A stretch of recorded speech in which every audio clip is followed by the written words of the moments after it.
ಮನುಷ್ಯರು ಮಮ ವರ್ತಮಾನ ವರ್ತಂತೆ ಅಂತ ಹೇಳಿ ಭಗವಂತ ಯಾವ ಒಂದಾನೊಂದು ನಿಯಮವನ್ನು ಹಾಕಿದ್ದಾನೋ ಅದನ್ನೇ ಅನುಸರಿಸ್ತಾರೆ ಅನ್ನೋದಕ್ಕೆ ಭಗವಂತ ಹಾಕಿದ್ನೇ ಮಾಡಬೇಕೆ ಅದ್ಯಾಕೆ ಏನು ಕಾರಣ ಅಂದ್ರೆ ಉಚ್ಯತೆ ಅದಕ್ಕೆ ಕಾರಣ ಹೇಳ್ತಾರೆ. ಅಂದ್ರೆ ಸ್ವಲ್ಪ ಡೀಪ್ ಆಗಿ ತಗೋಬೇಕು. ನಾಗರಿಕತೆ ಅಂತ ನಾವೇನು ಹೇಳ್ತೇವೆಯೋ ಈ ಅರ್ಥದಲ್ಲಿ ನಾಗರಿಕತೆ ತಗೋ. ಏನೋ ನಾವೆಲ್ಲರೂ ಭಗವಂತನ ಮಕ್ಕಳು. ಪರಮಾತ್ಮ ಸೃಷ್ಟಿ ಸ್ಥಿತಿ ಲಯಕರ್ತ. ಅವನ ಆಜ್ಞೆ ಇದೆ, ಅದೇ ವೇದ, ಅದು ಅಪ್ಪಣೆ ಮಾಡಿ ಹೇಳುತ್ತೆ. ಅದು ಭಗವಂತನ ಒಂದಾನೊಂದು ವಾಣಿ, ಅದರಂತೆ ನಾವು ನಡೀಬೇಕು. ಹೀಗೊಂದು ಚೌಕಟ್ಟಿಗೆ ಒಳಪಟ್ಟು ಜನರು ಇವತ್ತಿಗೂ ಕೂಡ ಎಲ್ಲರೂ ಇಲ್ಲದೆ ಹೋದ್ರು, ಸಾಮಾನ್ಯ ಜನಗಳಲ್ಲೇ ಹೋದ್ರು ತಿಳಿದವರು ನಡ್ಕೋತಾರಲ್ವ. ಇದಕ್ಕೇನು ಕಾರಣ? ಕಿನ್ನಿಮಿತ್ತ ಅಂತ ಅದಕ್ಕೆ ಭಗವಂತ ಹೇಳ್ತಾನೆ, ಚಾತುರ್ವರ್ಣ್ಯಂ ಮಯಾ ಸೃಷ್ಟಂ ಗುಣಕರ್ಮ ವಿಭಾಗಶಃ ತಸ್ಯ ಕರ್ತಾರಮಪಿ ಮಾಂ ವಿದ್ಯ ಕರ್ತಾರಮವ್ಯಯಂ. ಇಷ್ಟೇ ಭಗವದ್ಗೀತೆ ಶ್ಲೋಕ ಇರೋದು. ಅದನ್ನು ಭಗವತ್ಪಾದರು ವಿವರಿಸಿ ಬರೀತಾರೆ. ಈ 4 ವರ್ಣಗಳು ಅಂತೇನು ಲೋಕದಲ್ಲಿ ಬ್ರಾಹ್ಮಣ ಕ್ಷತ್ರಿಯ ವೈಶ್ಯ ಶೂದ್ರ ಅಂತ ಬಂದಿದೆಯೋ ಅದಕ್ಕೆ ಭಗವಂತ ಬಾಯಿ ಬಿಟ್ಟು ಹೇಳ್ತಾ ಇದ್ದಾನೆ, ಮಯಾ ಸೃಷ್ಟಂ ಅಂತ, ನಾನೇ ಅದನ್ನು ಸೃಷ್ಟಿ ಮಾಡಿದ್ದೇನೆ ಅಂತ. ಯಾಕೆ ಅಂತ ಪೀಠಿಕೆ ಒಳಗೆ ಭಗವತ್ಪಾದರು ಬರೆದಿದ್ರು ಏನಂತ, ಜಗತ್ತನ್ನು ಸೃಷ್ಟಿ ಮಾಡಿ ತಸ್ಯಚ ಸ್ಥಿತಿಂ ಚಿಕೀರ್ಷು. ಈ ಜಗತ್ತು ಬಾಳಬೇಕು, ಸ್ಥಿತಿ ಅಂದ್ರೆ ಚೆನ್ನಾಗಿ ಬದುಕಬೇಕು ಅನ್ನೋ ಉದ್ದೇಶದಿಂದಲೇ ಭಗವಂತ ಒಂದು ವ್ಯವಸ್ಥೆ ಮಾಡಿದಾನೆ. ಏನು ವ್ಯವಸ್ಥೆ? ಧರ್ಮ ಅಂತ ಹೆಸರು. ಧರ್ಮವೇ ಜಗತ್ತಿನ ಆಧಾರ. ಧರ್ಮ ವಿಶ್ವಸ್ಯ ಜಗತಃ ಪ್ರತಿಷ್ಠಾ ಅಂತ. ಇಡೀ ಜಗತ್ತು ನಿಂತಿರೋದು ಧರ್ಮದ ಆಧಾರದ ಮೇಲೆ. ಆ ಧರ್ಮ ಅನ್ನೋದು ನಾವು ಮಾಡಿದ್ದಲ್ಲ. ಸರ್ವಜ್ಞ ಸರ್ವೇಶ್ವರನಾದ ಭಗವಂತ ಹೀಗೆ ಇಂಥದ್ದು ಹೀಗಿರಬೇಕು ಅಂತ ಮಾಡಿದ್ದಾನೆ. ಅದರಲ್ಲಿಯೂ ನಾವು ವಿಚಾರ ಮಾಡೋದು ಬಹಳ ಸಂಕೋಚ, ಅತ್ಯಲ್ಪ. ಪರಮಾತ್ಮನ ಸಂಕಲ್ಪದಂತೆ ಎಲ್ಲವೂ ಇದೆ ಅಂದ್ರೆ ಇಡೀ ಜಗತ್ತನ್ನೇ ಶೋಧನೆ ಮಾಡಿ ನೋಡಿರ್ ಗೊತ್ತಾಗ ಯಾವ್ಯಾವ ಪ್ರಾಣಿಗಳ ಸ್ವಭಾವ ಏನು, ಹೇಗೆ ನಡೆಯುತ್ತೆ, ಯಾಕೆ ಅಂದ್ರೆ ಅದಕ್ಕೆಲ್ಲ ಏನಂತೀವಿ ನಾವು, ಇದೆಲ್ಲ ಪರಮಾತ್ಮನ ಒಂದಾನೊಂದು ಸೃಷ್ಟಿ, ಅವನ ನಿಯಮಗಳು. ಎಲ್ಲಿಯವರೆಗೆ? ಸೂರ್ಯ, ಚಂದ್ರ, ವಾಯು, ಪ್ರತಿಯೊಂದು ದೇವತೆಗಳ ಸಮೇತವಾಗಿ, ಪಶು ಪ್ರಾಣಿಗಳ ಸಮೇತವಾಗಿ, ಮನುಷ್ಯರ ಸಮೇತವಾಗಿ ಸರ್ವವೂ ಆ ಭಗವಂತನ ನಿಯಮನಕ್ಕೆ ಒಳಪಟ್ಟಿದೆ. ಯಾಕೆ? ಅವನೇ ಸೃಷ್ಟಿಕರ್ತ, ಅವನೇ ಅದನ್ನೆಲ್ಲ ಇಂಥ ನಿಯಮದಿಂದ ನಡೆಯಬೇಕು ಅಂತ ಮಾಡಿಬಿಟ್ಟಿದೆ. ಜೊತೆಗೆ ಆ ನಿಯಮವನ್ನು ಮೀರಿದರೆ ಶಿಕ್ಷೆಯೂ ಉಂಟು. ಬೆಂಕಿಯನ್ನು ಉಪಯೋಗಿಸಬಹುದು, ಎತ್ತಲಾಗೋ ನೋಡಿದ ಬೆಂಕಿ ಮಾಡಿದ್ರೆ ಸುಟ್ಟು ಕೊಡುತ್ತೆ. ಹಾಗೆ ಪ್ರತಿಯೊಂದಕ್ಕೂ ಭಗವಂತ ಈ ನಿಯಮಗಳನ್ನ ಮಾಡಿ ಕಾಪಾಡ್ತಾ ಇದ್ದಾನೆ. ಅದಕ್ಕೆ ಭೀಷಾಸ್ಮಾತ್ ದ್ವಾತಃಪವತೆ ಹೀಗೆಲ್ಲ ಹೇಳ್ತಾರೆ. ಸರಿ, ಈ ಒಂದಾನೊಂದು ವಿಚಾರ ಸರಣಿಯಲ್ಲಿ ಇನ್ನು ಸ್ವಲ್ಪ ಸಂಕುಚಿತವಾಗಿ ವಿಚಾರ ಮಾಡಿದರೆ, ಅಂದರೆ ಸ್ವಲ್ಪ ಮತ್ತು ಒಂದು ಸ್ವಲ್ಪ ವಿಚಾರ ಮನುಷ್ಯರ ವಿಷಯವಾಗಿ ತೆಗೆದುಕೊಂಡ್ರೆ, ಬಾಕಿ ಇದಿರಲಿ ಬಿಡಿ. ಸೃಷ್ಟಿಯ ಒಂದಾನೊಂದು ಗಿಡ, ಬೆಟ್ಟ, ಮರ, ನದಿ, ಪ್ರಾಣಿಗಳು, ಪಶುಗಳು, ಅವುಗಳ ವಿಷಯ ಇರಲಿ. ಅವುಗಳೇನು ಈ ಶಾಸ್ತ್ರದ ಒಂದಾನೊಂದು ಚೌಕಟ್ಟಿಲ್ಲ. ಆದ್ದರಿಂದ ಭಗವಂತ ಏನಂತಾನೆ, ವಿಶೇಷವಾಗಿ ಸೃಷ್ಟಿಯಲ್ಲಿ ಮನುಷ್ಯ ಅನ್ನೋನೇ ಬಹಳ ಮುಖ್ಯ ಅಂತ. ಬಾಕಿ ಇದಕ್ಕೆಲ್ಲ ಹಸಿವು ಬಾಯಾರಿಕೆ ಒಳಗೆ ಕಳೆದು ಹೋಗುತ್ತೆ. ಪುರುಷೇತ್ವೇವ ಆವಿಸ್ತರಾಮಾತ್ಮ ಅಂತ ಒಂದು ವಾಕ್ಯ, ಅದು ಒಂದಾನೊಂದು ಉಪನಿಷತ್ತಿನ ವಾಕ್ಯ. ಅಂದ್ರೆ ಏನು? ಪರಮಾತ್ಮ ಎಲ್ಲಾ ಪ್ರಾಣಿಗಳನ್ನು ಸೃಷ್ಟಿ ಮಾಡಿ ಒಳ ಹೋಗ್ತಾ ಅಂತಿದೆ. ತತ್ ಸೃಷ್ಟ ತದೇವಾನ ಪ್ರಾವಿಶದು ಅಂತ. ಹೀಗಿದ್ದರೂ ಮನುಷ್ಯನಲ್ಲಿ ವಿಶೇಷವಾಗಿ ಪ್ರವೇಶ ಮಾಡಿ ಅವನಿಗೆ ಈ ಲೋಕಕ್ಕೇನು ಪರಲೋಕಕ್ಕೇನು ಇತ್ಯಾದಿಗಳನ್ನೆಲ್ಲ ಚಿಂತನೆ ಮಾಡತಕ್ಕಂಥ ಒಂದು ವಿಶೇಷವಾದ ಅನುಗ್ರಹ ಮಾಡಿದ್ದಾನೆ. ಈ ಅನುಗ್ರಹದ ಒಂದು ಫಲವನ್ನೇ ಇಲ್ಲಿ ಹೇಳೋದು. ಹೇ ಅರ್ಜುನ, ಈಗ ನಾನು ಹೇಳ್ತಕ್ಕಂಥ ಮಾತನ್ನು ಮನುಷ್ಯರಿಗೆ ಅನ್ವಯಿಸೋ. ಸೃಷ್ಟಿಯೆಲ್ಲವೂ ಸರಿ, ಅದರಲ್ಲಿ ಮನುಷ್ಯ ಅತ್ಯಂತ ಶ್ರೇಷ್ಠ, ಜಂತೂನಾಂ ನರಜನ್ಮ ದುರ್ಲಭಂ, ಇದೆಲ್ಲ ಕರೆಕ್ಟ್. ಹೀಗೆ ಎಷ್ಟೋ ಪ್ರಾಣಿಗಳ ಜನ್ಮ ಇರಬಹುದು, ಮನುಷ್ಯನು ಶ್ರೇಷ್ಠ. ಪುಂಸ್ತ್ವಂ ಹೀಗುದಕ್ಕೆ ಯಾವುದಕ್ಕಿಂತ ಯಾವುದು ಶ್ರೇಷ್ಠ ಶ್ರೇಷ್ಠ ಅಂತ ಅವರೇ ಹೇಳ್ತಾರೆ. ಆ ವಿಚಾರ ಸರಣಿ ಬಂದಾಗ ಭಗವಂತ ಬಾಯಿ ಬಿಟ್ಟು ಹೇಳಿಬಿಟ್ಟು, ನಾನು 4 ವರ್ಣಗಳನ್ನ ಮಯಾ ಸೃಷ್ಟಂ, ನಾನೇ ಮಾಡಿದ್ದೇನೆ. ಇದರ ಮೂಲೋದ್ದೇಶ ಏನು ಅಂದ್ರೆ, ಧರ್ಮವನ್ನ ಅನುಷ್ಠಾನ ಮಾಡಬೇಕು, ಧರ್ಮವನ್ನ ರಕ್ಷಣೆ ಮಾಡಬೇಕು, ಧರ್ಮವನ್ನ ಪೋಷಣೆ ಮಾಡಬೇಕು, ಧರ್ಮಕ್ಕೆ ಶುಶ್ರೂಷೆ ಮಾಡಬೇಕು. 4 ಪಾಯಿಂಟ್ಗೋಸ್ಕರ 4 ವರ್ಣಗಳಾಗಿದೆ. ಚಾತುರ್ವರ್ಣೆ ಇದಕ್ಕೆ ಆಯಿತು. ಇದನ್ನೇ ವರ್ಣಾಶ್ರಮ ಧರ್ಮ ಅಂತ ಕರೆಯೋದು. ಇದನ್ನ ಶಾಸ್ತ್ರದಲ್ಲಿ ಅಂದರೆ ವೇದದಲ್ಲಿ ಕೂಡ ಹೇಳಿದೆ ಅಂತ, ಬ್ರಾಹ್ಮಣ ಅಸ್ಯ ಮುಖಮಾಸೀತ್ಯಾದಿ ಶ್ರುತಿ ಬಾಹೋರಾಜನ್ಯ ಕೃತಃ ಊರು ತದಸ್ಯದ್ವೈಶ್ಯ ಪದ್ಭ್ಯಾಗಂ ಶೂದ್ರೋ ಅಜಾಯತ ಅಂತ. ಅಂದರೆ ಪರಮಾತ್ಮನ ಒಂದು ಶರೀರವನ್ನು ನಾವು ಗುರುತಿಸಿದರೆ ಮುಖ, ತೋಳುಗಳು, ತೊಡೆ, ಹಾಗೆಯೇ ಪಾದ. ಈಗ ನಾನು ಅಂದ್ಕೊಳ್ಳುವಾಗ ಬರೀ ತಲೆ ನಾನು ಅಂತೀವೋ, ತೋಳು ನಾನು ಅಂತೀವೋ? ಇಲ್ಲ, ಇಡೀ ದೇಹವನ್ನೇ ನಾನು ಅಂತ. ಸ್ವಾಮಿ, ಇದರಲ್ಲಿ ಯಾವುದು ನಿಮಗೆ ಮುಖ್ಯ ಹೇಳಿ, ಅದನ್ನು ಉಳಿಸ್ಕೊಂಡು ಬಾಕಿ ಇದನ್ನು ತೆಗೆದು ಬಿಡೋಣ ಅಂದ್ರೆ ಬೇಡ ಮಹಾರಾಜ್. ಎಲ್ಲವೂ ಮುಖ್ಯವೇ. ತಲೆಯೂ ಮುಖ್ಯ, ತೋಳು ಮುಖ್ಯ, ತೊಡೆಯೂ ಮುಖ್ಯ, ಪಾದವೂ ಮುಖ್ಯ. ಕೇಳಿದ್ರೆ ನಿಂತ್ಕೊಳ್ಳೋಕ್ಕೆ ಆಗೋದಿಲ್ಲ. ನಿಂತ್ಕೊಳ್ಳೋಕೆ ಕಾಲು ಬೇಕು, ಮಾಡೋ ಕೆಲಸ ಮಾಡೋಕ್ಕೆ ಕೈಗಳು ಬೇಕು, ನೋಡೋಕೆ ಕಣ್ಣು ಬೇಕು. ಇಂದ್ರಿಯಗಳಲ್ಲಿ 5 ಹೆಚ್ಚು ಭಾಗಗಳು ಶರೀರದ ಕಂಠದಿಂದ ಮೇಲೆ ಇರ್ತಕ್ಕಂಥ ಈ ಸೃಷ್ಟಿಯ ವೈಚಿತ್ರ್ಯದ ಪ್ರಕಾರ ಭಗವಂತ ಇಡೀ ಶರೀರವನ್ನೇ ವ್ಯಾಪಿಸಿ ಈ ದೇಹವನ್ನೆಲ್ಲ ವ್ಯಾಪಿಸಿಕೊಂಡು ಇದ್ದಾನೆ. ಆ ಭಗವಂತನ ಅನುಗ್ರಹದಿಂದ ಇದು ನಡೀತಾ ಇದೆ. ಹೀಗಿರುವಾಗ ಆ ಶಾಸ್ತ್ರ ಏನು ಹೇಳ್ತಾ ಇದೆ ಅಂದರೆ, ಒಂದೊಂದಕ್ಕೊಂದೊಂದು ಕೆಲಸ. ಏನು, ಬಹಳ ಹಿಂದೆ ಒಂದು ಹುಡುಗನಾಗಿದ್ದಾಗ ಒಂದು ಕಥೆ ಓದಿ. ಏನು ಅಂದರೆ, ಸುಮ್ಮನೆ ಕಲ್ಪಿತ ಕಥೆ ಅಥವಾ ಬರೆದಿದ್ದ ವಾಕ್ಯ ಅಂತಿನ ಕ್ರಮದಲ್ಲಿ ಎಲ್ಲ ಒಂದು ಕಡೆ ನೋಡಿದ್ನಿ. ಈ ಇಂದ್ರಿಯಗಳಲ್ಲಿ ಕಣ್ಣು, ಕೈ, ಕಾಲು, ಕಿವಿ, ಮೂಗ ಎಲ್ಲ ಇವುಗಳಿಗೆ ಒಂದ್ಸಲ ಕೋಪ ಬಂದ್ಬಿಡ್ತಾರೆ. ಯಾವುದ್ರ ಮೇಲೆ ಅಂತ, ಹೊಟ್ಟೆ ಮೇಲೆ. ಯಾಕೆ ಅಂತ, ಈ ಹೊಟ್ಟೆಯನ್ನು ಕೆಲಸ ಮಾಡ ಸುಮ್ಮನೆ ಕೂತಿರುತ್ತೆ. ಇದಕ್ಕೆ ನಾವೇ ಯಾಕೆ ಸಹಾಯ ಮಾಡಬೇಕು ಅಂತ ಕಣ್ಣು ನೋಡೋದು ಬಿಟ್ಬಿಡ್ದು, ಕೈ ಆಟ ಆಡಿಸೋದು, ಕಾಲು ನಡೆಯೋದು ಬಿಟ್ಬಿಡ್ದು. ಎಲ್ಲ ಬರ್ತಾ ಬರ್ತಾ ಬರ್ತಾ ಎಲ್ಲದರ ಒಂದು ಆನಂದ ಶಕ್ತಿಯು ಕುಂದಿ ಹೋಯ್ತು. ಹೊಟ್ಟೆಯಲ್ಲಿ ಆಹಾರ ಇದ್ರೆ ತಾನೇ ಏನಾರು ನಡೆಯುತ್ತೆ. ಆಮೇಲೆ ಯೋಚನೆ ಮಾಡಿದ್ರಂತ, ಓಹೋ ನೋಡಿಯ, ಹೊಟ್ಟೆ ಕೆಲಸ ಮಾಡದೆ ಹೋದ್ರು, ಅದಿಲ್ಲದೆ ಹೋದ್ರೆ ಏನು ಶಕ್ತಿಯೇ ಬರೋದಿಲ್ಲ ಅಂತ ಹೇಳೊಂದು ಏನೋ ಒಂದು ಕಲ್ಪಿತ ಕಥೆನೊಬ್ಬ ಬರೋದಿಲ್ಲ. ಹಾಗೆ ಬಹುಮುಖ್ಯವಾಗಿರತಕ್ಕಂಥ ಒಂದಾನೊಂದು ಸೃಷ್ಟಿಯ ಹೇಗೆ ಶರೀರಕ್ಕೆ ಹೊಟ್ಟೆ ಎನ್ನುವುದು ಎಲ್ಲವೂ ಮುಖ್ಯ. ಕಣ್ಣು ಮುಖ್ಯ, ಕಿವಿಯೂ ಮುಖ್ಯ. ನಿಜ, ಆಯಾ ಕೆಲಸ ಮಾಡುವಾಗ ಅದದೇ ಬೇಕು ಅನ್ನೋ ಬಗ್ಗೆ ಏನು ಸಂಶಯವಿಲ್ಲ. ಆದರೆ ಆ ಕಥೆಯಲ್ಲಿ ಹೇಳಿರೋ ಪ್ರಕಾರ ತಮಾಷೆಯಾಗಿ ಹೇಳಿದರೆ, ಈ ಸೃಷ್ಟಿ ಇಂಥದ್ದೇನೆ ಅಂತ ಇನ್ನೊಂದು ಮಾತು ಬರೀತಾರೆ. ಅದೇ ವೇದಾಂತಲ್ಲಿ ಏನಂತ, ಪರಸ್ಪರವಾಗಿ ಒಂದಕ್ಕೊಂದು ಹೊಂದಿಕೊಂಡೇ ಬೆಳೆದಿರೋದು. ಏನು ಅಂದ್ರೆ, ಒಂದರ ಅವಲಂಬನೆ ಇಲ್ಲದೆ ಇನ್ನೊಂದು ಕೆಲಸ ಮಾಡುವಂತಿಲ್ಲ. ಆದ್ರಿಂದ ಇದನ್ನು ಕಾರ್ಯಕರಣ ಸಂಘಾತ ಅಂತಾರೆ. ಒಟ್ಟು ಒಂದು ಮೆಷಿನ್ ಇದ್ರೆ ಅದರಲ್ಲಿ ಹೇಗೆ ಒಂದು ಗಡಿಯಾರದಲ್ಲಿ ಎಷ್ಟು ಚಕ್ರಗಳಿರ್ತವೆ, ಒಂದು ತಿರುಗಿದ್ರೆ ಇನ್ನೊಂದು ತಿರುಗತ್ತೆ, ಮತ್ತೊಂದು ತಿರುಗಿ, ಹೀಗೆ ಒಂದಕ್ಕೊಂದಕ್ಕೆ ಕೋಆಪರೇಷನ್, ಪರಸ್ಪರವಾದ ಸಹಕಾರ ಸಂಬಂಧ ಇದೆ ಅಂತ.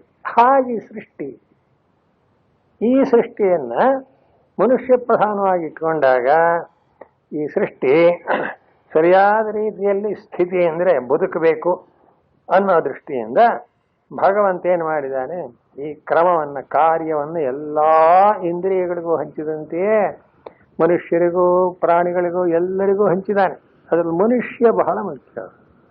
ಈ ಮನುಷ್ಯನಿಗೆ ಏನೊಂದು ತಿಳುವಳಿಕೆ ಕೊಟ್ಟಿದ್ದಾನೆ ಅಂದರೆ, ಒಳ್ಳೆಯದು ಅಂದ್ರೇನು, ಕೆಟ್ಟದು ಅಂದ್ರೇನು, ಪಾಪ ಅಂದ್ರೇನು, ಪುಣ್ಯ ಅಂದ್ರೇನು, ಇಹಲೋಕ ಅಂದ್ರೇನು, ಪರಲೋಕ, ಇವೆಲ್ಲ ಗೊತ್ತಿದೆ. ಆದ್ರಿಂದ ಸೃಷ್ಟಿಯಲ್ಲೆಲ್ಲ ಮನುಷ್ಯ ಶ್ರೇಷ್ಠ.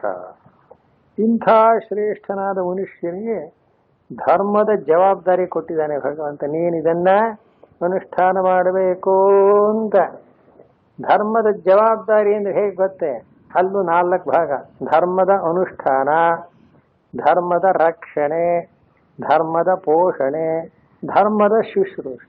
4 ಆಗಿ ಅದಕ್ಕೆ ಭಗವಂತ ಏನ್ ಮಾಡ್ದ? 4 ವರ್ಣ ಅಂತ ಮಾಡ್ದ. ಅದೇನೆ ಬ್ರಾಹ್ಮಣ, ಕ್ಷತ್ರಿಯ, ವೈಶ್ಯ, ಶೂದ್ರ. ಬ್ರಾಹ್ಮಣ ಅಸ್ಯ ಮುಖಮಾಸೀತ್ ಅಂತ ಬರುತ್ತೆ ನೋಡಿ, ಅದ ಅರ್ಥ ಹೀಗೆ. ಶರೀರದಲ್ಲಿ ಈಗ ನಾವು ಎಲ್ಲ ಶರೀರವೂ ನಾನೇ, ಒಂದು ನಖಶಿಖಾಂತವಾಗಿ ಒಂದು ಉಗುರಿನವರೆಗೂ ಒಂದು ಕೂದಲಿನವರೆಗೂ ನಾನು ಅಂತೇನೆ. ಯಾರು ಅದನ್ನ ಅಲ್ಲಗಳಿಗೋ ಹಾಗೆ. ಆದರೆ ಅದರಲ್ಲಿ ಪ್ರಧಾನ ಯಾವುದು ಅಂದ್ರೆ ಯಾವ್ಯಾವುದಕ್ಕೆ ಏನೇನು ಕೆಲಸ ಕೊಟ್ಟಿದಾರೋ ಅದನ್ನು ಮಾಡ್ಬೇಕಾದ್ರೆ ಅದದೇ ಪ್ರಧಾನವಾಗುತ್ತೆ. ಇಷ್ಟೇ. ಇದೇ ವರ್ಣಾಶ್ರಮ ಧರ್ಮದ ಒಂದಾನೊಂದು ಚೌಕಟ್ಟು. ಅದಕ್ಕೆ ಹೇಳೋರು ನಮ್ಮ ಗುರುಗಳು ನೋಡಿ, ವರ್ಣಾಶ್ರಮ ಧರ್ಮವನ್ನು ಈಗಿನ ಕಾಲದಲ್ಲೇ ಇದೆಲ್ಲ ಯಾತಕ್ಕೆ ಜಾತಿ ಮತ ಭೇದ ಅಂತಂತಾರೆ. ಹಾಗಲ್ಲ, ನೀವು ಅದರ ಹೆಸರನ್ನು ನಡೆಸಬಹುದು, ಆದ್ರೆ ಆ ಕೆಲಸವನ್ನ ಅವರವರೇ ಮಾಡಬೇಕೆ ಹೊರತು ಇನ್ನೊಬ್ಬರು ಮಾಡೋಕ್ಕಾಗಲ್ಲ. ಹೇಗೆ? ಶರೀರ ನೋಡ್ಕೊಳ್ಳಿ ಗೊತ್ತಾಗುತ್ತೆ. ಕಣ್ಣಿದೆ, ಏನೋ ಪಾಪ ಕಣ್ಣಿಗೆ ತೊಂದರೆ ಇದೆ, ನೋಡಲ್ಲ ಅನ್ನತ್ತೆ ಅಂದ್ರೆ ಕಿವಿನೇ ಉಪಯೋಗಿಸಿ ಅಂದ್ರೆ ಕಿವಿಯಲ್ಲಿ ಹೇಗೆ ನೋಡೋಕ್ಕಾಗತ್ತಪ್ಪ? ಹಾಗೆ ಕಿವಿ ಮಾಡೋ ಕೆಲಸ ಕಣ್ಣು ಮಾಡೋಕ್ಕಾಗಲ್ಲ, ಕಣ್ಣು ಮಾಡೋ ಕಿವಿ ಮಾಡೋಕ್ಕಾಗಲ್ಲ, ಮೂಗು ಎರಡನ್ನೂ ಮಾಡೋಕ್ಕಾಗಲ್ಲ. ಅದದೇ ಕಾರ್ಯಗಳು ಅಂತ ಹೇಗೆ ಗೊತ್ತು ಮಾಡಿದ ನೋಡಿ ಭಗವಂತ. ಇದೇ ವರ್ಣಾಶ್ರಮ ಧರ್ಮದ ಒಂದು ತಿಳ್ಕೊತ. ಆದ್ರಿಂದ ಅನುಷ್ಠಾನ ಮಾಡೋನೊಬ್ಬ, ಕಾಪಾಡತಕ್ಕವನೊಬ್ಬ, ಪೋಷಣೆ ಮಾಡೋನೊಬ್ಬ, ಸೇವೆ ಮಾಡೋಣ. ಇದೇ ಚಾತುರ್ವರ್ಣ. ಇದನ್ನು ನಾನು ಮಾಡಿದ್ದೇನಲ್ಲ ಈ ಕಾರಣದಿಂದಲೇ ನಿಯಮೇನ ತವೈವ ವರ್ತಮಾನ ವರ್ತಂತೆ. ಹೀಗೆ ಭಗವಂತನ ಪೂರ್ಣವಾದ ಒಂದಾನೊಂದು ಆಡಳಿತ ಇರೋಣದರಿಂದಲೇ ಪ್ರತಿಯೊಬ್ಬರು ಏನ್ ಮಾಡ್ತಾರೆ? ಮಮ ವರ್ತಮಾನ ವರ್ತಂತೆ ಅನ್ನೋ ಮಾತಿಗೆ ನೋಡಪ್ಪ 6 ಜನ ಎಲ್ಲರೂ ಅನುಸರಿಸ್ತಾರೆ. ಇರಲಿ. ಈಗ ಈ ಒಂದಾನೊಂದು ಚಾತುರ್ವರ್ಣ್ಯವನ್ನ ಮಾಡುವುದರ ಜಾಣತನ ಏನು ಅಂದ್ರೆ ಭಗವಂತಂದು ಗುಣಕರ್ಮ ವಿಭಾಗಶಃ. ಗುಣ ಅಂದ್ರೆ ಮನುಷ್ಯನ ಸ್ವಭಾವ. ಯಾವಾಗಲೂ ಜಗತ್ತು ಗುಣತ್ರಯಗಳಿಂದ ಆಗಿದೆ ಅಂತ. ಸತ್ವ, ರಜಸ್ಸು, ತಮಸ್ಸು. ಈ 3 ಗುಣಗಳು ಸೇರದೆ ಯಾವ ಸೃಷ್ಟಿಯೂ ಆಗು ಹಾಕಿಲ್ಲ. ಒಂದೇ ಒಂದು ಗುಣ ಏನು ಮಾಡೋದು. ಈ ಕಾರಣದಿಂದಲೇ ಪ್ರತಿಯೊಬ್ಬ ಪ್ರಾಣಿಯಲ್ಲಿಯೂ, ಪ್ರತಿಯೊಂದು ವಿಶೇಷವಾಗಿ ಮನುಷ್ಯನಲ್ಲಿಯೂ 3 ಗುಣಗಳು ಇರುತ್ತಂತೆ. ಆದ್ರೆ ಅದರಲ್ಲಿ ತಾರತಮ್ಯ, ಪರ್ಸೆಂಟೇಜ್ ವ್ಯತ್ಯಾಸ ಇರುತ್ತೆ. ಆ ಪರ್ಸೆಂಟೇಜ್ ಪ್ರಕಾರ ಬ್ರಾಹ್ಮಣ, ಕ್ಷತ್ರಿಯ, ವೈಶ್ಯ, ಶೂದ್ರ ಅಂತ ಆಗಿದೆ. ಹಾಗಂತ ಹೇಳ್ತಾ ಅದಕ್ಕೊಂದು ವಾಕ್ಯ ಬರೀತಾರೆ. ಸತ್ವ ಸಾತ್ವಿಕಸ್ಯ ಸತ್ವ ಪ್ರಧಾನಸ್ಯ ಬ್ರಾಹ್ಮಣಸ್ಯ ಅಂದ್ರು. ಬ್ರಾಹ್ಮಣ ಅನ್ನೋನಿಗೆ ಸತ್ವಗುಣ ಪ್ರಧಾನ, ರಜೋಗುಣ ತಮೋಗುಣಗಳು ಅದಕ್ಕೆ ಸಹಾಯಕ ಅಷ್ಟೇ. ಪರ್ಸೆಂಟೇಜ್ ಸತ್ವಗುಣ ಜಾಸ್ತಿ. ಇಂಥವನಿಗೆ ಏನ್ ಕೆಲಸ ಕೊಟ್ರು? ಶಮೋ ದಮಸ್ತ ಪಶೌಚಂ ಅಂತ ಕೊನೆ ಹೇಳ್ತಾನೆ ಭಗವಂತ. ಎಂತೆಂಥ ಯಾವ್ಯಾವ ವರ್ಣದವ್ರಿಗೆ ಏನೇನು ಕಾರ್ಯ ಅಂತ ಭಗವದ್ಗೀತೆ ಪ್ರಕಾರ ಅಂತ.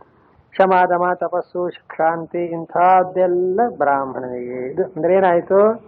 ಧರ್ಮವನ್ನ ಅನುಷ್ಠಾನ ಮಾಡತಕ್ಕದ್ದು. ಧರ್ಮ ಯಾವುದು ಅನ್ನೋದನ್ನು ಶಾಸ್ತ್ರವೇ ಹೇಳ್ಕೊಡುತ್ತೆ, ಅದರಂತೆ ಮಾಡೋದು. ಕ್ಷತ್ರಿಯನಿಗೆ ಏನಪ್ಪಾ ಧರ್ಮ ಅಂದ್ರೆ ಅವನಿಗೆ ಸತ್ವಗುಣ ಸ್ವಲ್ಪ ಇರುತ್ತೆ, ರಜೋಗುಣ ಜಾಸ್ತಿ ಇರುತ್ತದೆ. ಈಗ ಅದ್ರಲ್ಲಿ ತಾರತಮ್ಯಗಳು.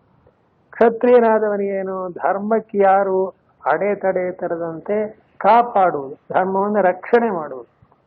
ಧರ್ಮವನ್ನ ಅನುಷ್ಠಾನ ಮಾಡುವುದು ಬ್ರಾಹ್ಮಣನ ಕೆಲಸ, ಧರ್ಮವನ್ನು ರಕ್ಷಣೆ ಮಾಡೋದು ಕ್ಷತ್ರಿಯನ ಕೆಲಸ. ಈಗ ನಾವೆಲ್ಲ ಭಾರತ ಪ್ರಜೆಗಳಾಗಿದ್ದೀವಿ. ಪ್ರಜೆಗಳಾಗಿ ನಾವು ನಮ್ಮ ಕರ್ತವ್ಯ ಮಾಡ್ಕೊಂಡಿರೋದು ರಾಜಕೀಯ ಪ್ರಕಾರವೂ ಸರಿ. ನಾನು ದೇಶ ರಕ್ಷಣೆ ಮಾಡ್ತೀನಿ ಅಂದ್ರೆ ಮಿಲಿಟರಿ ಸೇರು ಅಂತ. ಮಿಲಿಟರಿಯವ್ರು ಮಾಡೋ ಕೆಲಸ ನಾವು ಮಾಡೋಕ್ಕಾಗೋದಿಲ್ಲ. ಹಾಗಾದ್ರೆ ಯಾತಕ್ಕೆ ಇಟ್ಟಿದ್ದಾರೆ? ದೇಶವನ್ನು ಕಾಪಾಡುವುದಕ್ಕೆ. ನೋಡಿದ್ರ ಹಾಗೆ ಕ್ಷತ್ರಿಯನಿಗೆ ಧರ್ಮ ರಕ್ಷಣೆ ಕೊಟ್ಟಿದ್ದಾರೆ. ಆಮೇಲೆ ವೈಶ್ಯನಿಗೆ ಏನು ಕೊಟ್ಟಿದ್ದಾರೆ? ಧರ್ಮದ ಪೋಷಣೆ. ಪೋಷಣೆ ಅಂದ್ರೆ ಏನು? ಬೆಳೆಸ್ಬೇಕು. ನಾವು ಕೂತ್ಕೊಂಡು ಅಗ್ನಿಹೋತ್ರ ಮಾಡ್ತೀವಿ ಅಂತೀವಿ. ಇದಕ್ಕೆ ನಾವು ಬೇಕಾದಂಥ ಅಕ್ಕಿ ಬೇಕು, ಗೋಧಿ ಬೇಕು ಅಂದ್ರೆ ಅದನ್ನೆಲ್ಲ ಬೆಳೆಯೋನು ಯಾರು? ಸೇವೆ ವ್ಯವಸಾಯ ಮಾಡಿ ಅದನ್ನ, ಅದು ವೈಶ್ಯನ ಕೆಲಸ ಅಂತ. ಅದನ್ನ ತಂದು ಎಲ್ರಿಗೂ ವಿತರಣೆ ಮಾಡಬೇಕು. ಅದು ಧರ್ಮದ ಪೋಷಣೆ ಆಯ್ತು. ಧರ್ಮದ ಅನುಷ್ಠಾನ, ಧರ್ಮದ ರಕ್ಷಣೆ, ಧರ್ಮದ ಪೋಷಣೆ. ಈ 3ಕ್ಕೂ ಕೂಡ ಯಾವನು ಸೇವೆ ಮಾಡ್ತಾನೋ ಅವನಿಗೆ ಶೂದ್ರ ಅಂತ ಹೆಸರು. ಧರ್ಮದ ಸೇವಾ ಧರ್ಮ. ಸೇವಾ ಧರ್ಮವೇನು ಸಾಮಾನ್ಯವಾದ್ದಲ್ಲ, ಅದು ಕೂಡ ಬಹಳ ಶ್ರೇಷ್ಠವಾದ. ಹೀಗೆ ಮಾಡಿ ಚಾತುರ್ವರ್ಣ್ಯಂ ಮಯಾ ಸೃಷ್ಟಂ ಗುಣಕರ್ಮ ವಿಭಾಗಶಃ ಅಂತ ಸೃಷ್ಟಿಯಲ್ಲಿ ಈ ಒಂದಾನೊಂದು ಚಾತುರ್ವರ್ಣ್ಯಗಳ ವ್ಯವಸ್ಥೆಯನ್ನು ಮಾಡಿ ಗುಣಕರ್ಮಗಳಿಗೆ ತಕ್ಕಂತೆ ನಾನು ಅದನ್ನ ಜೋಡಿಸಿದ್ದೇನೆ. ಯಾಕೆ ಅಂದ್ರೆ ಕೇಳು, ನಾನಿಷ್ಟೆಲ್ಲ ಮಾಡಿದರೂ ತಸ್ಯ ಕರ್ತಾರಮಪಿ ಮಾಂ ವಿದ್ಯ ಕರ್ತಾರಮವ್ಯಯಂ ವೇದಾಂತಕ್ಕೆ ಬಂತೀವ. ಸೃಷ್ಟಿಯನ್ನು ನೋಡಿದಾಗ, ಆ ಸೃಷ್ಟಿಯ ವ್ಯವಸ್ಥೆಯನ್ನ ನಾವು ವಿಚಾರ ಮಾಡಿದಾಗ, ಸೃಷ್ಟಿಯಲ್ಲಿ ನಾವು ಹೇಗಿದ್ದೇವೆ ಎನ್ನುವುದನ್ನು ಕಂಡುಕೊಂಡಾಗ ಈ ಎಲ್ಲ ನೀತಿ ನಿಯಮಗಳು ಮತ್ತು ಎಲ್ಲ ರೀತಿಯಾದ ವ್ಯವಸ್ಥೆಗಳು ಕೂಡ ತುಂಬಾ ಚೆನ್ನಾಗಿ ಕಂಡು ಬರುತ್ತೆ. ಇದರಿಂದ ಏನು ಗೊತ್ತಾಗುತ್ತೆ? ಇದನ್ನು ಮಾಡಿರ್ತಕ್ಕವನು ಸರ್ವಜ್ಞ ಸರ್ವಶಕ್ತ ಇದ್ದಾನೆ. ಅವನ ಒಂದಾನೊಂದು ಭಯದಿಂದ ಭೀಷಾಸ್ಮಾದ್ವಾತಃ ಪವತೆ ಅನ್ನೋ ಹಾಗಿದೆ. ಆದ್ದರಿಂದ ನಾವು ಆ ಭಗವಂತನ ಅನುಗ್ರಹಕ್ಕೆ ಪಾತ್ರ ಆಗಬೇಕಾದ್ರೆ ಅವನು ಏನು ಚೌಕಟ್ಟು ಹಾಕಿದಾನೋ, ಏನು ಕಾನೂನು ಹಾಕಿದಾನೋ ಅದರಂತೆ ನಡೆಯಬೇಕು. ಕಾನ್ಸ್ಟಿಟ್ಯೂಷನ್ ಇದ್ದಾಗೆ ಅಲ್ಲೇ ಭಾರತೀಯ ಅಂದ್ರೆ ಆ ಕಾನ್ಸ್ಟಿಟ್ಯೂಷನ್ಗೆ ಒಳಪಟ್ಟು ನಡ್ಕೋಬೇಕು. ಅವನೇ ನಿಜವಾದ ಪ್ರಜೆ. ಇದು ನಾನು ಮಾಡಿರ್ತಕ್ಕಂಥ ಅವನು. ಇದಿಷ್ಟು ಯಾಕೆ ಹೇಳಿದೆ ಅಂದ್ರೆ ಹೀಗೆ ಅರ್ಥ ಮಾಡಬೇಡ ಅಂದ. ಓ ಭಗವಂತ, ನಾವೆಲ್ಲ ಸಾಮಾನ್ಯ ಸಣ್ಣ ಸಣ್ಣ ಕರ್ತೃಗಳಾಗಿ ಸಣ್ಣ ಸಣ್ಣ ಕೆಲಸ ಮಾಡಿ ಅವನೇನು ಮಾಡ್ತಾನೆ, ದೊಡ್ಡ ಕೆಲಸ ಮಾಡಿ. ಹಾಗಲ್ಲ ಅರ್ಥ. ಒಂದು ರೀತಿ ಮಾಡಿರೋದು ನಿಜ. ತಸ್ಯ ಕರ್ತಾರಮಪಿ ಮಾಂ ವಿದ್ಯ ಕರ್ತಾರಮವ್ಯಯಂ. ಓಹೋ, ಈ ಚಾತುರ್ವರ್ಣ್ಯಗಳನ್ನೆಲ್ಲ ಸೃಷ್ಟಿ ಮಾಡಿ ಕರ್ಮಗಳನ್ನೇ ವಿಧಾನ ಮಾಡಿದ್ರಿಂದ ಕರ್ತೃತ್ವ ತತ್ಫಲೇನ ಯುಜ್ಯಸೆ ಅಂತ ಶಂಕರಾಚಾರ್ಯ ಅರ್ಥ ಬರೀತಾರೆ. ಇಷ್ಟೆಲ್ಲ ನೀನು ಕರ್ಮಗಳಿಗೆ ಕರ್ತೃವಾಗಿ ಸೃಷ್ಟಿಕರ್ತೃವಾದ ಮೇಲೆ ಆ ಕರ್ತೃವಾದದ್ದರಿಂದ ಅದರ ಫಲವನ್ನು ನೀನು ಅಂಟಿಸ್ಕದ್ದೀಯಲ್ವೇ, ಫಲ ಬರಬೇಡವೇ? ಈಗ ಕರೆಕ್ಟ್. ಹೀಗೆ ಕರ್ಮವನ್ನು ಯಾವನು ಮಾಡ್ತಾನೋ ಮಾಡಿದ್ದು ಅಂತಾನೆ, ಮಾಡಿದ್ದು ಮಹಾರಾಯ ಆ ಫಲ ಅನುಭವಿಸ್ತೇವೆ. ಭಗವಂತ ಹಾಗಾದ್ರೆ ಈ ಪ್ರಪಂಚವನ್ನು ಸೃಷ್ಟಿ ಮಾಡಿದ, ವ್ಯವಸ್ಥೆ ಮಾಡಿದ, ನಿನ್ನ ಒಂದಾನೊಂದು ಕರ್ತವ್ಯಕ್ಕೆ ತಕ್ಕಂತೆ ನಿಂಗೂ ಫಲ ಬರಬೇಕಲ್ವೇ ಅಂದ್ರು. ಅದಕ್ಕಂತಾನೆ ತಸ್ಯ ಕರ್ತಾರಮಪಿ ಮಾಂ ವಿದ್ಯ ಕರ್ತಾರಂ. ಹಾಗಿಲ್ಲ. ಏಕೆಂದರೆ ಯದ್ಯಪಿ ಮಯಾ ಇದೊಂದು ವಾಕ್ಯ ಓದ್ತೀನಿ.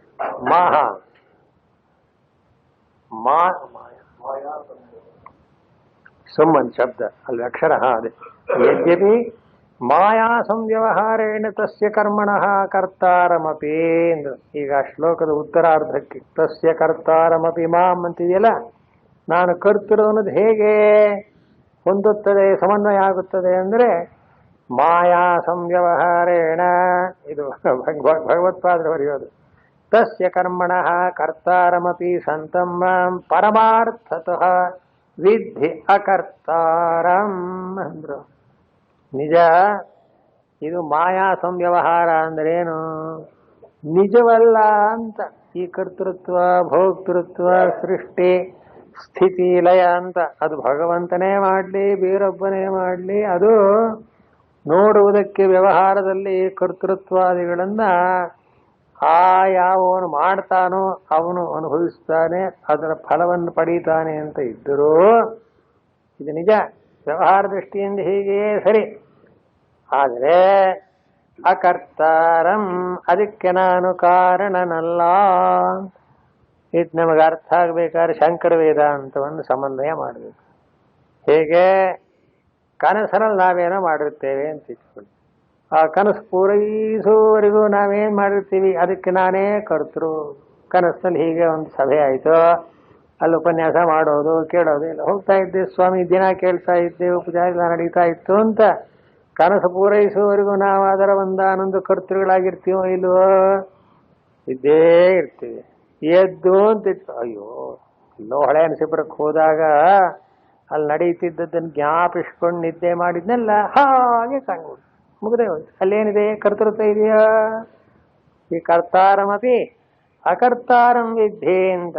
ಇದನ್ನ ಯಾಕೆ ಭಗವಂತ ಹೇಳ್ತಾನೆ ಅಂದ್ರೆ ಅವನ ತನ್ನ ಸ್ವರೂಪ ಎಂಥದ್ದು.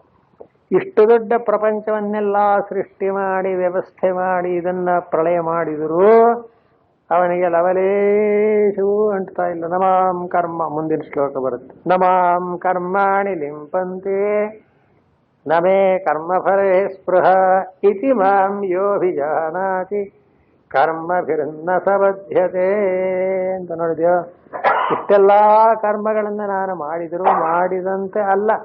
ಯಾಕೆ ಅಂದ್ರೆ ಆ ಮಾಡತಕ್ಕ ಸಂದರ್ಭದಲ್ಲಿ ನಾನು ಏನ್ ತಿಳ್ಕೊಂಡಿದ್ದೀನಿ, ನನ್ನನ್ನೇ ಈ ಕರ್ಮಗಳು ಮುಟ್ಟುವುದಿಲ್ಲ, ನನಗೆ ಈ ಕರ್ಮ ಫಲದಲ್ಲಿ ಯಾವ ಆಸೆಯೂ ಇಲ್ಲ, ಇದು ನನ್ನ ನಿಜವಾದಂಥ ಒಂದಾನೊಂದು ಅಭಿಪ್ರಾಯ. ಆ ಸ್ಥಿತಿಯಲ್ಲಿ ಭಗವಂತ ಏನು ಕರ್ಮವನ್ನು ಮಾಡಿದರೂ ಅವನಿಗೆ ಅಂಟೋದಿಲ್ಲ. ಮೊದಲೇ ಬರೆದಿದ್ರು ಭಗವತ್ ಯಥಾ ಭಗವತೋ ವಾಸುದೇವಸ್ಯ ಕ್ಷತ್ರಧರ್ಮಚೇಷ್ಟಿತಾಂ ಅಂತ. ಭಗವಂತ ಕೃಷ್ಣನಾಗ ಅವತಾರ ಮಾಡಿದ, ಎಲ್ಲಾ ರೀತಿಯಾದ ಕರ್ಮಗಳನ್ನು ಮಾಡಿಬಿಟ್ಟ. ಅಂದ್ರೆ ಏನು, ದುಷ್ಟ ನಿಗ್ರಹ ಶಿಷ್ಟ ಪರಿಪಾಲನ ಅನ್ನೋದು ಅತ್ಯಂತ ಮಿಗಿಲಾಗಿ ಕೃಷ್ಣ ಭಗವಂತನ ಒಂದು ಜೀವನದಲ್ಲಿ ನಡೆದು ಹೋಗಿದೆ. ಅಂದಮೇಲೆ ಅವನಿಗೆ ಏನೇನು ಬಂದಿರಬಹುದು, ಪಾಪ ಎಷ್ಟು ಬಂದಿರಬಹುದು, ಪುಣ್ಯ ಎಷ್ಟು ಬಂದಿರಬಹುದು ಅಂದ್ರೆ ಏನೂ ಇಲ್ಲ, ಏನೇನು ಅಂಟಿಲ್ಲ ಅಂತಾನೆ. ಯಾಕೆ ನಾನು ಅಂತ ಮಾಡಿಲ್ಲ ಅದನ್ನು. ಈ ಬೋಧೆ ಯಾಕೆ ಹೇಳ್ತಾ ಇದ್ದೇನೆ ಅಂದ್ರೆ, ಯಾವನು ಹೀಗೆ ಮಾಡ್ತಾನೋ ಅವನಿಗೂ ಕರ್ಮ ಅಂಟಲ್ಲ ಅಂತ ಅದನ್ನೇ ಹೇಳೋದಕ್ಕೆ. ಈ ಚಾತುರ್ವರ್ಣಗಳನ್ನು ಸೃಷ್ಟಿ ಮಾಡಿ ಇದನ್ನೆಲ್ಲ ನಾನು ಮಾಡಿದ್ರು, ಇದ್ರ ಕರ್ತೃ ಅಂತ ನಾನು ವ್ಯವಹಾರದಿಂದ ಅನಿಸ್ಕೊಂಡಿದ್ರು, ವಿದ್ಯ ಕರ್ತಾರಮವ್ಯಯಂ, ನಾನು ನಿಜವಾಗಿ ಕರ್ತೃವಲ್ಲ ಎಂಬ ನಿಜವನ್ನು ನಿನಗೆ ಹೇಳ್ತಾ ಇದ್ದೇನೆ. ಅದು ಆ ಶ್ಲೋಕದ ಅರ್ಥ. ಅದನ್ನೇ ಮುಂದುವರೆದು ಏನಂತ, ನಮಾಂ ಕರ್ಮಾಣಿ ಲಿಂಪಂತೆ ಅಂತ. ಇದು ಯಾಕೆ ಅಂದ್ರೆ, ಭಗವಂತ ತನ್ನನ್ನು ದೃಷ್ಟಾಂತವಾಗಿ ಕೊಟ್ಟು, ನನ್ನ ಹಾಗೆಯೇ ಈ ಜಗತ್ತಿನಲ್ಲಿ ಯಾವನೋ ನಾನು ಮಾಡ್ತೇನೆ, ನಾನಿದ್ರ ಫಲ ಪಡೀತೇನೆ ಅಂತ ಏನಾದರೂ ಒಂದಾನೊಂದು ನಾನು ನನ್ನದು ಎಂಬ ಅಭಿಮಾನ ಇಟ್ಕೊಂಡು ಮಾಡಿದರೆ ಅವನು ಕರ್ತೃವೇಯ ಭೋಕ್ತೃವೇಯ. ಅವನಿಗೆ ಯಾವ ರೀತಿಯಾದಂಥ ಒಂದಾನೊಂದು ರಿಯಾಯಿತಿ ಇಲ್ಲ, ಅವನು ಅನುಭವಿಸ್ತಾ ಇದೆ. ಆದರೆ ಮಾಡೋವಾಗಲೇನೆ ನಮಾಂ ಕರ್ಮಾಣಿ ಲಿಂಪಂತಿ, ಈ ಕರ್ಮಗಳು ಯಾವುದು ನನಗೆ ಸಂಬಂಧಪಟ್ಟದ್ದಲ್ಲ, ನನ್ನ ಆತ್ಮನಿಗೆ ಇಂಥ ಒಂದಾನೊಂದು ಕರ್ಮದ ಚೌಕಟ್ಟಿಲ್ಲವೇ ಇಲ್ಲ ಅಂತ. ಇದು ನಿಜ. ಕನಸಿನಲ್ಲಿ ಹೇಗೋ ಹಾಗೆ ಎಷ್ಟು ಕರ್ಮಗಳನ್ನು ಕನಸಿನಲ್ಲಿ ಮಾಡಿದ್ರು ಅದರ ಲವಲೇಶವು ನಮಗೆ ಅಂಟಿಕೊಂಡಿರುವುದಿಲ್ಲವೋ, ಎಚ್ಚರದಲ್ಲಿ ಮಾಡುವಾಗಲೂ ನಾನು ನನ್ನದು ಎಂಬ ಅಭಿಮಾನವನ್ನು ಬಿಟ್ಟು ಮಾಡಿದರೆ ಏನು ಅಂಟಲ್ಲ, ಯಾವ ಕರ್ಮವೂ ಅಂಟುವುದಿಲ್ಲ. ಅದನ್ನು ನಮಾಂ ತಾನಿ ಕರ್ಮಾಣಿ ಲಿಂಪಂತಿ ದೇಹಾದ್ಯಾರಂಭಕತ್ವೇನ ಅಹಂಕಾರ ಅಹಂಕಾರಾಭಾವ. ಇಷ್ಟೇ. ಈಗ ವೇದಾಂತಕ್ಕೆ ಬಂತ ನೋಡಿ. ವೇದಾಂತ ಅನ್ನೋದಕ್ಕೂ ವ್ಯವಹಾರ ಅನ್ನೋದಕ್ಕೂ ಸಂಬಂಧ ಮತ್ತು ಏನೊಂದು ಫಲ. ವ್ಯವಹಾರ ದೃಷ್ಟಿಯಿಂದ ಮಾಡಿದರೆ ಖಂಡಿತವಾಗಿ ಕ್ರಿಯಾಕಾರಕ ಫಲ ಎಲ್ಲವೂ ಸಂಭವಿಸುತ್ತೆ. ಕ್ರಿಯಾ ಅಂದ್ರೆ ಏನೋ ಕೆಲಸ, ಕಾರಕ ಅಂದ್ರೆ ಅದಕ್ಕೆ ಬೇಕಾದ ಸಾಮಗ್ರಿ. ಅವೆರಡನ್ನು ಉಪಯೋಗಿಸಿ ಕರ್ತ ನಾನು ಅಂತ ತಿಳ್ಕೊಂಡು ಮಾಡಿದರೆ ಎಲ್ಲಾ ಫಲವೂ ಬಂದೇ ಬರಬೇಕು. ಅಂದ್ರೆ ಕರ್ಮಕ್ಕೆ ಫಲ ಬರೋಲ್ಲ ಅನ್ನೋ ಅರ್ಥ ಇಲ್ಲವೇ ಇಲ್ಲ. ಕರ್ಮ ಅನ್ನೋದು ಏನಾಗಿದೆ, ಕರ್ತೃಧೀನವಾಗಿದೆ. ನಾನು ಕರ್ತೃ ಅಂತ ತಿಳ್ಕೊಂಡು ಕೂಡಲೇ ಕರ್ಮ ಪ್ರಾರಂಭ. ಈ ಚೈನ್ ಇದೆಯಲ್ಲ, ಇದನ್ನು ಭಗವಂತ ಬಿಡಿಸಿ ಬಿಡಿಸಿ ಹೇಳ್ತಾ ಇದ್ದಾನೆ. ಯಾವನು ಹೀಗೆ ತಿಳ್ಕೊತಾನ ನಾನು ಕರ್ತೃ ಅಂತ, ಅವನಿಗೊಂದು ಕ್ರಿಯಾ ಇದ್ದೇ ಇರುತ್ತೆ. ಆ ಕರ್ಮ ಅಥವಾ ಕ್ರಿಯೆ ಅನ್ನೋದನ್ನ ಮಾಡಿದರೆ ಫಲವು ಬರುತ್ತೆ. ಇದನ್ನು ಶಂಕರಾಚಾರ್ಯರು ಕ್ರಿಯಾಕಾರಕ ಫಲ ಸಂಸಾರ ಅಂದರೆ ಅಂತ ಒಂದು ಮಾತನ್ನು ಬರೀತಾರೆ. ಸಂಸಾರ ಅಂದ್ರೆ ಏನು, ಸಂಸಾರತೆ ಅಂತ ಈ ಕರ್ಮ ಮಾಡ್ತಾನೆ, ಫಲ ಬರುತ್ತೆ, ಫಲ ಅನುಭವಿಸ್ತಾನೆ, ಮತ್ತೇನೊಂದು ಕರ್ಮ ಮಾಡ್ತಾನೆ. ಓದಕ್ಕೆ ಚೈನ್ ಕರ್ಮ ಫಲ ಕರ್ಮ ಫಲ ಅಂತ ಓದು. ಇದನ್ನೇನಂತಾರೆ, ಸಂಸಾರ ಅಂತ. ಮತ್ತೇನು ಮಾಡೋದು, ಹೊಟ್ಟಿದ ಮೇಲೆ ಶರೀರ ಇದ್ದ ಮೇಲೆ ಪ್ರತಿಯೊಂದು ಕರ್ಮವೇ, ಅದನ್ನು ಅನಿವಾರ್ಯ, ಬಿಡೋದಕ್ಕಾಗೋದಿಲ್ವಲ್ಲ ಅಂತ ನಮ್ಮ ಒಂದು ದೃಷ್ಟಿ ಕೇಳ್ತೇವೆ. ಅದಕ್ಕೆ ಭಗವಂತ ಹೇಳ್ತಾನೆ, ನಾನು ಮಾಡ್ತೇನೆ ಅಂತಕ್ಕ ಒಂದಾನೊಂದು ಅಭಿಮಾನ ಬಿಡು ಅಂತ ಅಷ್ಟೇ. ಆವಾಗ ಕರ್ಮಗಳಾದ್ರ ಪಾಡಿಗೆ ಅದು ನಡೆದು ಹೋದ್ರೆ ಅದಕ್ಕೂ ಇವನಿಗೂ ಏನು ಸಂಬಂಧ ಇಲ್ಲ. ಅದಕ್ಕೆ ನಮಾಂ ಕರ್ಮಾಣಿ ಲಿಂಪಂತೆ ನಮೇ ಕರ್ಮಫಲೇ ಸ್ಪೃಹ. ಹೀಗೆ ಮಾಡು. ಈ ಯಾವ ಕರ್ಮಗಳು ನನ್ನನ್ನು ಮುಟ್ಟುವಂತಿಲ್ಲ, ನನಗೆ ಯಾವ ಕರ್ಮದ ಫಲದಲ್ಲಿಯೂ ಆಸೆ ಇಲ್ಲ. ಇತಿ ಮಾಂ ಯೋಭಿಜಾನಾತಿ. ಅದು ಹೀಗೂ ಅರ್ಥ.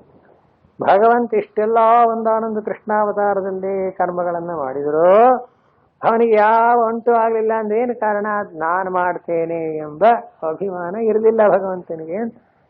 ನಾನು ಈ ಕರ್ಮ ಮಾಡದೆ ಇದು ನನಗೆ ಅಂಟ್ಕೊಂತು ಅನ್ನೋ ಭಾವನೆ ಇಲ್ಲ. ನಮ್ಮ ವ್ಯವಹಾರ ಏನಾಗಿದೆ, ಪ್ರತಿಯೊಂದು ಕರ್ಮದಲ್ಲೂ ನಾನು ನಾನು ನಾನು ನಾನು ಇಂಥ ಕರ್ಮ ಮಾಡಿದೆ, ಇಂಥ ಫಲ ಬರಬೇಕು, ಹೀಗಿರಬೇಕು ಅಂತ ಈ ರೀತಿ ಕ್ರಿಯಾಕಾರಕ ಫಲಗಳನ್ನ ಕ್ರಿಯಾಕಾರಕ ಫಲದಿಂದ ಮಿಗಿಲಾದ ಸ್ಥಿತಿಯಲ್ಲಿರುವ ಆತ್ಮನೊಡನೆ ಸಂಬಂಧ ಮಾಡಿದ್ದೇವೆ. ಇದಕ್ಕೆ ಶಂಕರಾಚಾರ್ಯ ಏನಂತಾರೆ, ಅಧ್ಯಾಸ. ತಪ್ಪಿಲ್ವ? ಯಾವತ್ತು ಯಾವ ಕಾಲದಲ್ಲೂ ನಮ್ಮ ಆತ್ಮನಿಗೆ ಏನೊಂದು ಕರ್ಮವೂ ಅಂಟಿಲ್ಲ. ಆದ್ರಿಂದಲೇ ಮೊದಲೇ ಹೇಳಿದ್ರು, ನ ಜಾಯತೆ ಮ್ರಿಯತೆ ವಾ ಕದಾಚಿತ್. ಈ ಆತ್ಮ ಹುಟ್ಟೋದಿಲ್ಲ, ನಾಶವಾಗೋದಿಲ್ಲ, ಏನೂ ಇಲ್ಲ, ಅಜಃ ನಿತ್ಯ ಶಾಶ್ವತಃ ಅಂತ ಈಗ ಕೇಳ್ತೀವಲ್ಲ, ಯಾರದ್ದೋ ವಿಷಯ ಹೇಳ್ತಾರೆ ಅಂತ ನಾವು ತಿಳ್ಕೊಂಬಿಡ್ತೇವೆ. ಅಲ್ಲೇ ಬಂದಿರೋದು ನನ್ನ ಆತ್ಮನೇ ಹೇಗಿದ್ದಾನೆ ಎನ್ನುವ ಜ್ಞಾನವನ್ನು ಪಡ್ಕೊಂಡ್ರೆ ಆವಾಗ ಅದೇ ಅಪ್ಲಿಕೇಶನ್ ಅಂದ್ರೆ ಅದಕ್ಕೆ ಅರ್ಥ ಅಂತ ಆಯ್ತಾ. ತಪ್ಪೇನಾಗಿದೆ, ನಾನು ಅಂದ್ಕೊಂಡ್ಲೆ ದೇಹ ಆಶ್ರಯಿಸಿ. ಯಾವ ಮಾತಾಡ್ಬೇಕಾದ್ರೆ ನಾನು ನೋಡ್ತೇನೆ ಅಂದ್ರೆ ಕಣ್ಣು ನಾನು ಅನ್ಕೋಬೇಕು, ನಾನು ಕೇಳ್ತೇನೆ ಅಂದ್ರೆ ಕಿವಿ ನಾನು ಅನ್ಬೇಕು, ನಾ ಮಾಡ್ತೇನೆ ಅಂದ್ರೆ ಕೈಯೋ ಕಾಲೋ ನಾನು ಅನ್ಕೋಬೇಕು. ಕಣ್ಣು ನಾನಲ್ಲ, ಕಿವಿಯೋ ನಾನಲ್ಲ, ಯಾವುದು ನಾನಲ್ಲ ಅನ್ನೋ ಭಾವನೆ ಯಾರಿಗೆ ಬರುತ್ತೆ? ನಮಗ್ಯಾರಿಗೂ ಬರೋ ಸ್ಥಿತಿಯೇ ಇಲ್ಲ, ಬರೋದು ಇಲ್ಲ. ಯಾಕೆ ಅಂತ ಅನೇಕ ಕಾಲದಿಂದ ಅದರಲ್ಲಿ ನಮಗೆ ನಾನು ನಾನು ಅನ್ನೋ ಅಭಿಮಾನ ಬೆಳಕೊಂಡ್ಬಿಟ್ಟಿದೆ. ಈಗ ಭಗವಂತ ಹೇಳ್ತಾನೆ, ಈ ಯಾವ ಕರ್ಮಗಳು ನನ್ನನ್ನು ಮುಟ್ಟಲ್ಲ, ಆ ಕರ್ಮ ಫಲದ ಆಸಕ್ತಿ ನನಗಿಲ್ಲ. ಯಾಕೆಂದ್ರೆ ಈ ಕರ್ಮ ಏನ್ ಮಾಡುತ್ತೆ ಅಂದ್ರೆ ಒಂದೊಂದ್ಸಲ ಹಿಗ್ಗ ಮುಗ್ಗ ಎಳದಾಡಿ ಬಿಡುತ್ತೆ ಅಂತ. ಇದರಿಂದ ಮೇಲಕ್ಕೂ ಹೋಗ್ಬೋದು, ಕೆಳಕ್ಕೆ ಹೋಗ್ಬೋದು. ಕರ್ಮದಲ್ಲಿ ಒಳ್ಳೇದು ಕೆಟ್ಟದು ಎರಡು ಇದ್ದೇ ಇರುತ್ತೆ. ಸ್ವಾಭಾವಿಕ ಕರ್ಮ ಅಂತ ಬೇರೆ ಇರುತ್ತೆ, ಶಾಸ್ತ್ರೀಯ ಕರ್ಮ ಅಂತ ಬೇರೆ ಇರುತ್ತೆ. ಶಾಸ್ತ್ರೀಯ ಕರ್ಮವನ್ನು ನಾವು ಬಿಡ್ತೇವೆ, ಸ್ವಾಭಾವಿಕ ಕರ್ಮಗಳನ್ನು ಬಿಡೋಕ್ಕಾಗೋದಿಲ್ಲ, ಮಾಡ್ತಾನೆ ಇರ್ತೀವಿ. ಅದ್ರ ಫಲ ಅಲ್ಲಿ ಬರಲೇಬೇಕಲ್ಲ. ಇದಕ್ಕೆ ಸಂಸಾರ ಅಂತ ಹೇಳಿ.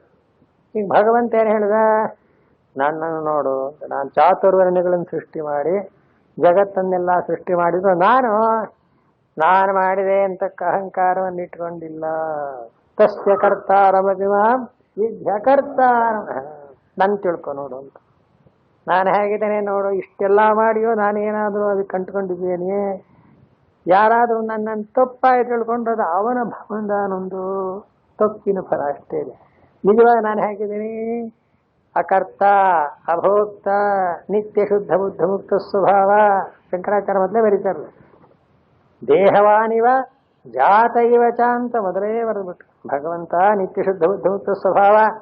ಅವನಿಗೆ ಯಾವ ಜನದ ಮರಣಗಳಾಗಲಿ, ಪಾಪ ಪುಣ್ಯಗಳಾಗಲಿ, ರಾಗದ್ವೇಷಗಳಾಗಲಿ, ಕಾಮಕ್ರೋಧಗಳಾಗಲಿ ಏನೂ ಇಲ್ಲ. ಇಲ್ಲದೆ ಇದ್ದರೂ ದೇಹವನ್ನು ಧರಿಸಿದಂತೆ ಎಲ್ಲರೊಡನೆಯೂ ವ್ಯವಹಾರ ಮಾಡ್ತಾನೆ. ಇದು ನಾಟಕದಲ್ಲಿ ಪಾರ್ಟ್ ಹಾಕಬೇಕಷ್ಟೇ. ಅಂದ್ರೆ ಈ ಒಂದೊಂದು ಜ್ಞಾನ ಬರಬೇಕಲ್ಲ. ಜ್ಞಾನ ಏನು ಮಾಡುತ್ತೆ ಅಂದ್ರೆ ಅಜ್ಞಾನವನ್ನು ಕಳೆಯುತ್ತೆ. ಯಾವ ಅಜ್ಞಾನ ಕಳೆಯುತ್ತೆ? ಇಲ್ಲಿ ವೇದಾಂತಲ್ಲಿ ನಾನು ಕರ್ತ, ನಾನು ಭೋಕ್ತ, ನಾನು ಜನನ ಮರಣ ಉಳ್ಳವನು ಅನ್ನೋ ಅಜ್ಞಾನವನ್ನು ಕಳೆಯುತ್ತೆ. ಇದು ನಮಗೆ ಗೊತ್ತಾಗಬೇಕು. ನಮ್ಮ ಅಜ್ಞಾನ ಹೋಗಿದೆಯೇ ಹೋಗಿಲ್ವೇ? ಸ್ವಾಮಿ ಏನ್ ಹೇಳ್ತೀರಾ ಅಂದ್ರೆ ಏನ್ ಹೇಳೋದು? ಅಜ್ಞಾನದ ಇರಲೇ ಯಾರನ್ನಾರು ಸ್ವಾಮಿ ನಂಗೆ ಹಸಿವಾಗಿದೆ ಅಂತ ನೀವೇನಂತೀರಿ? ಅವನಂದ್ರೆ ಇವನು ಹಸಿವಾಗಿದೆಯಲ್ಲ ಅಂತ ಅವನಿಗೆ ಹೇಗೆ ಗೊತ್ತಾಗುತ್ತೆ? ಗೊತ್ತು ಮಾಡಕ್ಕಾಗಲ್ಲ. ಆದ್ರಿಂದ ಏನಾಯ್ತು, ತಾನೇ ತನ್ನ ಹಸಿವನ್ನು ತನ್ನ ಒಂದು ದುಃಖವನ್ನು ತಿಳ್ಕೋಬೇಕೇ ಹೊರತು ಇನ್ನೊಬ್ಬರಿಗಾಗಲ್ಲ. ಅದರಂತೆಯೇ ತಾನು ಯಾರು ಅನ್ನೋದನ್ನು ಯಾರು ತಿಳ್ಕೋಬೇಕು? ಅವನೇ. ಇದನ್ನೇ ಆತ್ಮನ್ನೇವ ಆತ್ಮಾನಂ ಪಶ್ಯೇತ್ ಅಂತ ವೇದಾಂತ ಹೇಳೋದು. ಇದೆಲ್ಲ ಯಾಕೆ ಬಂತು ಅಂತ ಈ ಕರ್ಮದ ನಿಮಿತ್ತದಿಂದ ಬಂದಿದೆ. ಕರ್ಮ ದಾಟಬೇಕು ಅಂದೇನಾಗಬೇಕು, ಅಕರ್ತ ಅಂತ ಗೊತ್ತಾಗಬೇಕು. ನಾನು ಕರ್ತೃವಲ್ಲ, ಕರ್ತೃ ಅಂತ ಭ್ರಾಂತಿ ಆಗಿದೆ ಅನ್ನೋ ಭಾವನೆ ಬರಬೇಕು. ನೋಡಿ ಎಲ್ಲಿಗೆ ಬಂತೀವಿ ವೇದಾಂತ. ಹಾಗೆ ತಸ್ಯ ಕರ್ತಾರಮಪಿ ಮಾಂ ವಿದ್ಯ ಕರ್ತಾರಮಪಿ ನಮಾಂ ಕರ್ಮಾಣಿ ಲಿಂಪಂತಿ ನಮೇ ಕರ್ಮ ಫಲೇ ಸ್ಪೃಹ. ಇವೆರಡನ್ನು ತಿಳ್ಕೊಂಡ್ರೆ ಕೇಳು, ನಾಹಂಕರ್ತ ನಮೇ ಕರ್ಮ ಫಲೇ ಸ್ಪೃಹ ಹೀಗೆ ತಿಳ್ಕೊಂಡ್ರೆ ಏವಂ ಜ್ಞಾತ್ವಾ ಕೃತಂ ಕರ್ಮ. ಇಷ್ಟೊತ್ತಂಕ ಪೀಠಿಗೆ ಹೇಳಿದ್ದರ ಒಂದು ಸಮನ್ವಯ ಏನು ಅಂದ್ರೆ, ಪೂರ್ವೈರಪಿ ಮುಮುಕ್ಷುಭಿಃ ಕುರು ಕರ್ಮೈವ ತಸ್ಮಾತ್ ತ್ವಂ ಪೂರ್ವೈಃ ಪೂರ್ವತರಂ ಕೃತಂ ಅಂದ. ನೋಡಪ್ಪ, ಏವಂ ಜ್ಞಾತ್ವಾ ಅಂದ್ರೆ ಏನ್? ಏವಂ ಜ್ಞಾತ್ವಾ ಅಂದ್ರೆ ಹೀಗೆ ತಿಳಿದು ಅಂದ್ರೇನು? ನಮಾಂ ಕರ್ಮಾಣಿ ಲಿಂಪಂತಿ ನಮೇ ಕರ್ಮಫಲೇ ಸ್ಪೃಹ. ಏವಂ ಹೀಗೆ ತಿಳಿದು. ಇದನ್ನ ಮತ್ತೆ ಮತ್ತೆ ಭಗವಂತ ಬಿಡಿಸಿ ಬಿಡಿಸಿ ಹೇಳ್ತಾ ಇದ್ದಾನೆ. ಏವಂ ಜ್ಞಾತ್ವಾ ಅಂದ್ರೆ ನಿಜವಾಗಿಯೂ ನಾನು ಖಂಡಿತ ಕರ್ತೃವಲ್ಲ, ಭೋಕ್ತೃವಲ್ಲ, ಮತ್ತೇನು ಅಕರ್ತ ಅಭೋಕ್ತ ಅದ್ವಿತೀಯ. ನೋಡಿದ್ರ, ಇದು ನಿಜವಾದ ಆತ್ಮನ ಸ್ವರೂಪ. ಆತ್ಮಜ್ಞಾನವನ್ನೇ ಇಲ್ಲಿ ಕೇಂದ್ರೀಕರಿಸಿ ಹೇಳೋ ಮಾತು, ಅದಕ್ಕೋಸ್ಕರ ಹೇಳ್ತಾರೆ. ಹೀಗೆ ಪೂರ್ವೈರಪಿ ಮುಮುಕ್ಷುಭೇಂದ್ರ, ಹಿಂದೆ ಎಂಥೆಂಥ ಜ್ಞಾನಿಗಳು ದೊಡ್ಡವರು ಮತ್ತು ಮೋಕ್ಷಕ್ಕಾಗಿ ಪ್ರಯತ್ನ ಮಾಡ್ತಾ ಇದ್ದಂಥ ಸಾಧಕರು ಕೂಡ ಹೀಗೆ ತಿಳ್ಕೊಂಡಿದ್ದು. ಏನಂತ? ನಮಾಂ ಕರ್ಮಾಣಿ ಲಿಂಪಂತೆ ನವೇ ಕರ್ಮ ಫಲೇ ಸ್ಪೃಹ. ಇದನ್ನು ಸ್ವಲ್ಪ ಪ್ರಾಕ್ಟೀಸ್ ಮಾಡಿ ನೋಡ್ಬೇಕು. ಏನಂತ? ಮಾಡೋದನ್ನೆಲ್ಲ ಯಥಾ ಪ್ರಕಾರ ಲೋಕ ವ್ಯವಹಾರನ ಮಾಡ್ತಿರ್ಬೇಕು. ಅದಕ್ಕೆ ನನಗೂ ಅದಕ್ಕೂ ಏನು ಸಂಬಂಧವಿಲ್ಲ ಅಂತ ನಮ್ಮ ಒಳಗೆ ತಿಳ್ಕೊಳ್ಳೋದು. ಹೊರಗೆಲ್ಲರಿಗೆ ಏನು ಬೋರ್ಡ್ ಹಾಕ್ಬೇಕಾಗಿಲ್ಲ. ನಮಾಂ ಕರ್ಮಾಣಿ ಬೋರ್ಡ್ ಹಾಕೋ ಪ್ರಶ್ನೆ ಅಲ್ಲ. ತನ್ನೊಳಗೆ ಈ ಭಾವನೆ ಬರಬೇಕು. ಬಹಳ ಕಷ್ಟ. ಎಷ್ಟೋ ಸಲ ಏನಾಗುತ್ತೆ, ಆ ಕರ್ತೃತ್ವ ಭೋಕ್ತೃತ್ವಗಳ ಸಂಪರ್ಕ ನಾನು ಹೊಂದ್ಕೊಳ್ಳದೆ ಹೋದ್ರೆ ನಮಗೆ ಮಾಡೋಕ್ಕೆ ಬರೋದಿಲ್ಲ. ಬಿಟ್ಟೇ ಬಿಡ್ತೀನಿ. ಯಾಕೆ? ನನ್ನ ಕೆಲಸ ಅಲ್ಲ. ಹಾಗಾದ್ರೆ ಇವನ ಕೆಲಸ ಬೇರೆ, ಇನ್ನೊಬ್ಬನ ಕೆಲಸ ಬೇರೆ. ಹಾಗಾದ್ರೆ ಇವನು ಕರ್ತ ಅಂತ ಆಯ್ತು, ಆ ಕರ್ತ ಅಂತ ಆಯ್ತು. ಏನ್ರಿ ಇದು ಯಾಕೆ ಮಾಡಲಿಲ್ಲ ಅಂತ ನಮಗೆ ಸೇರಿದ್ದಲ್ಲ ಸ್ವಾಮಿ. ಏನು ಸೇರೋದು ಯಾವುದು, ಬಿಡೋದು ಯಾವುದು? ಕರ್ಮ ಅಂದ್ರೆ ಕರ್ಮ ಸಾಮಾನ್ಯ. ಆದರೂ ಮನುಷ್ಯನ ವ್ಯವಹಾರ ಈ ಮಟ್ಟದಲ್ಲಿದೆ ಅಂದ್ರೆ ಅವನ ತಿಳುವಳಿಕೆ ಏನೇನು ಮೇಲಕ್ಕೆ ಏರೇ ಇಲ್ಲ. ಯಾವ ಮಟ್ಟಕ್ಕೆ ಇರಬೇಕಾಯಿತು? ನಾಹಂ ಕರ್ತ ಅಂತ, ನಾಹಂ ಭೋಕ್ತ ಅಂತ. ಅದಕ್ಕೆ ನಮ್ಮ ಗುರುಗಳು ತಮಾಷೆ ಮಾಡೋದು. ನಾಹಂ ಕರ್ತ ಅನ್ನೋದನ್ನ ಎಲ್ಲರೂ ಒಪ್ಪಿದ್ರೆ ಯಾರಿಗೂ ಕರ್ತೃತ್ವ ಬೇಕಿಲ್ಲ. ಮುಂದೆ ಸೋಹಂ ಭೋಕ್ತ. ನಾ ಕರ್ತ ಅಲ್ಲ ಅನ್ನೋದನ್ನು ತಿಳ್ಕೋಬೇಕು ಅಂದ್ರೆ ಬೇಗ ಹೋಗಿ ಬಿಡ್ತಾರಂತೆ ಯಾರೋ ಜನಗಳು. ನಾಹಂ ಭೋಕ್ತ, ಅದು ಹೇಗೆ ಬೇಕಲ್ಲ, ಆದ್ರಿಂದ ಭೋಕ್ತ. ಅದಕ್ಕೋಸ್ಕರ ನಾಹಂ ಭೋಕ್ತ ಅಲ್ವಂತೆ, ಸೋಹಂ ಭೋಕ್ತ. ನಾನೇ ಭೋಕ್ತ ಅಂತಂದ್ರೆ ಕರ್ತೃತ್ವವನ್ನಾದರೂ ಬಿಟ್ಟಾರು, ಭೋಕ್ತೃತ್ವವನ್ನು ಬಿಡೋಕ್ಕೆ ತಯಾರಿಲ್ಲ. ಹಾಗೆ ಮಾಡಿದವನು ಉಣ್ಬೇಕೆ ಹೊರತು ಮಾಡದೇ ಇದ್ದಾನೆ ಏನು ಅಂತಾನೆ. ಅದಕ್ಕೇನಂದ್ರು ನಮಾಂ ಕರ್ಮಾಣಿ ನೆಂಪಂತಿ ಅಂತ ಹೇಳಿದ್ದಲ್ಲದೆ ನವೇ ಕರ್ಮಫಲೇ ಸ್ಪೃಹೋ. ನನಗೆ ಯಾವ ಕರ್ಮದಲ್ಲಿಯೂ ಆಸಕ್ತಿ ಇಲ್ಲ ಅಂದ್ರೇನು? ನಾನು ಆ ಕರ್ಮ ಕಂಡುಕೊಂಡಿಲ್ಲ, ಅದು ನನಗೆ ಫಲವನ್ನು ಕೊಡಬೇಕಾದ್ದು ಇಲ್ಲ, ಆ ಫಲಕ್ಕೆ ನಾನು ಒಡೆಯನೂ ಅಲ್ಲ, ಅದ್ರ ಮೇಲೆ ನನಗೆ ಆಸೆಯೂ ಇಲ್ಲ. ಇಷ್ಟರ ಮಟ್ಟಿಗೆ ಕ್ರಿಯಾಕಾರಕ ಫಲರೂಪವಾದ ಜಗತ್ತಿನ ಬಗ್ಗೆ ತಿಳುವಳಿಕೆ ಇರಬೇಕು. ಈ ತಿಳುವಳಿಕೆಯನ್ನ ಏವಂ ಜ್ಞಾತ್ವ, ಹೀಗೆ ತಿಳಿದು ಕೃತಂ ಕರ್ಮ, ಇದು ಮಾತ್ರ ಯಾರೂ ಕೂಡ ಬೇಡ ಅನ್ನುವಂತಿಲ್ಲ. ಹೀಗೆ ತಿಳ್ಕೊಂಡು ಮಾಡ್ತಕ್ಕದನ್ನು ಮಾಡ್ತಾ ಇರ್ಬೇಕಂತ. ಏನಂತೀವಿ? ನಾಹಂ ಕರ್ತ ಅಂತ ತಿಳ್ಕೊಂಡು, ನಾಹಂ ಭೋಕ್ತ ಅಂತ ತಿಳ್ಕೊಂಡು ಮಾಡೋದನ್ನು ಮಾತ್ರ ಬಿಡಬಾರದು ಅಂತ. ಅಜ್ಞಾನಿಗಳಲ್ಲಿ ಏನಾಗುತ್ತೆ? ಖಂಡಿತ ಇದು ಸಾಧ್ಯವಾಗೋದಿಲ್ಲ. ಫಲ ಇದ್ರೆ ಮಾಡೋದೇ ಕಷ್ಟ. ಫಲದ ಆಸೆಯನ್ನು ಬಿಟ್ಟು ನಾನು ಕರ್ತೃ ಅನ್ನೋದನ್ನು ಕೈ ಬಿಟ್ಟು ಮಾಡು ಅಂದ್ರೆ ಯಾವನ್ ಮಾಡ್ತಾನೆ? ಯೋ ಎಷ್ಟು ಕಷ್ಟ ನೋಡಿ ಅದು. ಆದ್ರಿಂದಲೇ ಭಗವಂತ ಏನಂದ? ಏವಂ ಜ್ಞಾತ್ವ ಅಂದ್ರೆ ಹಿಂದಿನವರು ನಮಾಂ ಕರ್ಮಾಣಿ ಲಿಂಪಂತಿ ನಮೇ ಕರ್ಮಫಲೇ ಸ್ಪೃಹ ಅಂತಲೇ ತಾನು ತನ್ನನ್ನ ಈ ಕರ್ಮದ ಒಂದಾನೊಂದು ಚೌಕಟ್ಟಿನಿಂದ ಬಿಡಿಸಿಕೊಂಡು, ಕರ್ಮವಾಗಲಿ ಅದಕ್ಕೆ ನಾನು ಕರ್ತೃ ಅನ್ನೋದಾಗಲಿ ಎರಡೂ ಕೂಡ ನಾನಲ್ಲ ಅಂತ ಬಿಡು ಮಾಡಿಕೊಂಡು ಏವಂ ಜ್ಞಾತ್ವ ಕರ್ಮವನ್ನ ಮಾಡ್ತಾ ಇದ್ರು, ಕರ್ಮವನ್ನ ಬಿಟ್ಟಿರಲಿಲ್ಲ ಅಂತ. ಇದಕ್ಕೆ ಒಂದು ಮಾತು ಬರೀತಾರೆ ಭಗವದ್ಗೀತೆ. ಏನಂತ? ಲೋಕ ಸಂಗ್ರಹ ಅಂತ. ಬಹಳ ಒಳ್ಳೆ ದೊಡ್ಡ ಮಾತು. ಲೋಕ ಸಂಗ್ರಹ ಶಂಕರಾಚಾರ್ಯ ಮಾಡೋ ಅರ್ಥ ಲೋಕಸ್ಯ ಉನ್ಮಾರ್ಗ ಪ್ರವೃತ್ತಿ ನಿವಾರಣಂ. ಅದೆಲ್ಲ ಮುಂದೆ ಬರುತ್ತೆ ಭಗವದ್ಗೀತೆಯವರಿಗೆ. ಲೋಕದ ಜನಗಳು ಈ ಒಂದಾನೊಂದು ತಿಳುವಳಿಕೆಯನ್ನು ಯಾರು ಹೊಂದಿದ್ದಾನೋ ಅವನನ್ನು ನೋಡಿ, ಅವನು ಮಾಡದೆ ಬಿಟ್ಟು ನೋಡಿ, ಅಂಥ ತಿಳಿದವರೇ ಮಾಡಲಿಲ್ಲ, ನಾನ್ಯಾಕೆ ಮಾಡಬೇಕು ಅಂತ ಹಾಗೆ ಮಾಡ್ಬಿಡ್ತು. ಅದಕ್ಕೆ ಭಗವಂತ ಏನಂತಾನೆ? ಇಲ್ಲ ನಾನು ದಿನ ಮಾಡ್ತಾನೆ ಇದ್ದೀನಿ. ಯಾಕೆ ಅಂದ್ರೆ ಬೇರೆಯವರು ನನ್ನನ್ನು ನೋಡಿ ಬೇಕು, ಆದ್ರಿಂದ ಅಂಟಲ್ಲ ಅನ್ನೋದ್ರ ಅರ್ಥ ಏನು? ಆ ಕರ್ಮದ ಫಲ ಏನಿದೆಯೋ ಅದನ್ನ ಬೇಕು ಅಂತ ನಾನು ಬಯಸಿಲ್ಲ ನೋಡಿ. ಬಯಕೆಯಿಂದ ಪ್ರಾರಂಭ ಆಗುತ್ತೆ. ಏನು ಬಯಕೆ ಇರುತ್ತೋ ಅದರಂತೆ ನಡೆಯುತ್ತೆ. ಮನುಷ್ಯನಿಗೆ ಬಯಕೆಗಳು ಜಾಸ್ತಿ, ಹಾಗಾಗಿ ಅವನ ಕರ್ಮ ಬಿಡೋ ಹಾಗಿಲ್ಲ. ಒಂದ್ ಕಡೆ ವೇದದಲ್ಲಿ ಹೇಳ್ತಾನೆ ಏನಂತ ಕಾಮೋ ಕಾರಷೇನ್ ನಮೋ ನಮಃ ಅಂತ ಮಂತ್ರ ಬರ್ತೇವೆ ಯಜುರ್ವೇದದಲ್ಲಿ. ಆ ಋಷಿ ಹೇಳ್ತಾನೆ, ನಾನೆಲ್ಲ ಮಾಡಿದ್ದು ನನ್ನೊಳಗೆ ಸೇರಿಕೊಂಡಿರೋದಕ್ಕ ಕಾಮನು ಇದನ್ನೆಲ್ಲ ಮಾಡಿಸ್ಬಿಟ್ಟು ನಾಹಂಕರೋಮಿ ಕಾಮಃ ಕರ್ತ ನಾಹಂ ಕರ್ತ ಅಂತ. ನಾನು ಕರ್ತೃ ಅಲ್ಲ, ಕಾಮನೆ ಅವನೇ ಬೈಕಿಯಿಂದ ಇದನ್ನ ಮಾಡಿದ. ಆದ್ರಿಂದ ಕಾಮ ಮಾಡುತ್ತದೆಯೇ ಹೊರತು ಈ ಕಾರ್ಯವನ್ನ ನಾನಲ್ಲ ಅಂತ. ಆದ್ರೆ ಆ ಕಾಮಕ್ಕೂ ಅವನಿಗೂ ತಾದಾತ್ಮ್ಯ ಬಂದಾಗ ನಾನು ಅಂತಾಗ್ಬಿಡುತ್ತೆ. ಹೀಗಾಗಿ ನೀವು ಜ್ಞಾನದಿಂದಲಾಗಲಿ ಅಜ್ಞಾನದಿಂದಲಾಗಲಿ ಯಾವ ದೃಷ್ಟಿಕೋನದಿಂದ ವಿಚಾರ ಮಾಡಿದ್ರು ನಮಾಂ ಕರ್ಮಾಣಿ ಲಿಂಪಂತಿ ನಮೇ ಕರ್ಮಫಲೇ ಸ್ಪೃಹ ಅನ್ನೋದೇ ಸ್ಟೇಟ್ಮೆಂಟ್. ಮಾಡಿದ್ದೇನೆ ನಾನು, ನಾನೇ ಮಾಡಿದ್ದೇನೆ ಅಂತ ನೀವು ದೃಢವಾಗಿ ತಿಳ್ಕೊಂಡ್ರು ಆಗ್ಲೂ ನೀವು ಮಾಡಿಲ್ಲ ಅಂತಲೇ ಅರ್ಥ. ಯಾಕೆ? ನಿಮ್ಮ ಆತ್ಮನಿಗಾದ್ರೆ ಅಂಟಿಲ್ಲ. ಇಷ್ಟೊಂದು ವಿವೇಕ ಬರ್ಬೇಕಲ್ಲ, ಆತ್ಮಾನಾತ್ಮ ವಿವೇಕ ಬಂದ್ಬಿಡ್ತು ಅಂದ್ರೆ ಈ ಸ್ಟೇಜಿಗೆ ಬರುತ್ತೆ. ತಿಳ್ಕೊಂಡ ಮೇಲೆ ಒಂದು ವೇಳೆ ಮಾಡಿದ್ರು ಹೊಂಟಲ್ಲ, ಅದು ಮುಂದಿನ ಮಾತು. ಏವಂ ಜ್ಞಾತ್ವಾ, ಹೇ ಅರ್ಜುನ, ಹೀಗೆ ತಿಳ್ಕೊಂಡು ಏನಂತ ನಮಾಂ ಕರ್ಮಾಣಿ ಲಿಂಪಂತಿ ನಮೇ ಕರ್ಮ ಫಲೇ ಸ್ಪೃಹ ಅಂತ ಜ್ಞಾತ್ವಾ ಪೂರ್ವೈರಪಿ ಮುಮುಕ್ಷುಭೇ, ಹಿಂದಿನ ಕಾಲದ ಯಾವ ಮೋಕ್ಷವನ್ನ ಬಯಸ್ತಕ್ಕಂಥವರು ಕೂಡ ತಮ್ಮ ಕರ್ಮಗಳನ್ನು ಮಾಡ್ತಾ ಇದ್ರು ಅಂತ. ಅಯ್ಯೋ ಏನ್ ಹೀಗಾಯ್ತಲ್ಲ, ಈ ರೀತಿ ತಿಳ್ಕೊಂಡ್ಬಿಟ್ರೆ ಮಾಡಬೇಕಾದದ್ದಿಲ್ಲ ಅಂತ ಇವನು ತಿಳ್ಕೊಂಡು ಭಾವನೆ ಮಾಡಿರ್ತಾನೆ. ಮನುಷ್ಯನ ಭಾವನೆ ಏನು ಅಂದ್ರೆ ಕಾಲದ ಮೇಲೆ ನೋಡಿದ್ರ ಆತ್ಮಜ್ಞಾನ ಮಾಡ್ಕೊಂಡ್ಬಿಟ್ರೆ ಇನ್ಮೇಲೆ ಏನು ಸ್ನಾನ ಸಂಧ್ಯಾನೆ ಮಾಡ್ಬೇಕಾದಿಲ್ವಂತೆ ಅಂದ್ರೆ ಸುಲಭ ಆಯ್ತಲ್ಲ, ಹಾಗಾದ್ರೆ ತಿಳ್ಕೊಂಡ್ಬಿಡೋಣ ಆ ಥರ ಆಸೆ ಪಡ್ತಾನಷ್ಟೇನೆ ಅವನು. ಆದರೆ ಭಗವಂತ ಹೇಳ್ತಾನೆ ಅದು ತಿಳ್ಕೊಳ್ಳೋ ಮಟ್ಟಿಗೆ ಹೊರತು ಜಾರಿಗೆ ತರೋಕ್ಕಲ್ಲ ಅಂತ. ಏನ್ ಜಾರಿಗೆ ತರೋದು? ಬಿಡಬಾರದು. ಯಾಕೆ? ಇವನ್ ನೋಡಿ ಇನ್ನೊಬ್ರು ತಪ್ಪು ಮಾಡ್ಬಿಡ್ತಾರೆ. ಆದ್ರಿಂದ ಜ್ಞಾನಿ ಏನ್ ಮಾಡ್ತಾನೆ ಅಂದ್ರೆ ಭಗವದ್ಗೀತೆಯ ಪ್ರಕಾರ ಅದು ತಿಳಿದ ಮೇಲೆ ಮೊದಲು ಮಾಡ್ತಾ ಇದ್ದದಕ್ಕೆ ಇನ್ನೂ ಚೆನ್ನಾಗಿ ಮಾಡ್ತಾನೆ ಅವನು. ಯಾಕೆ? ಎಲ್ರು ನನ್ನನ್ನು ನೋಡಿ ತಿಳ್ಕೊಳ್ಳಿ.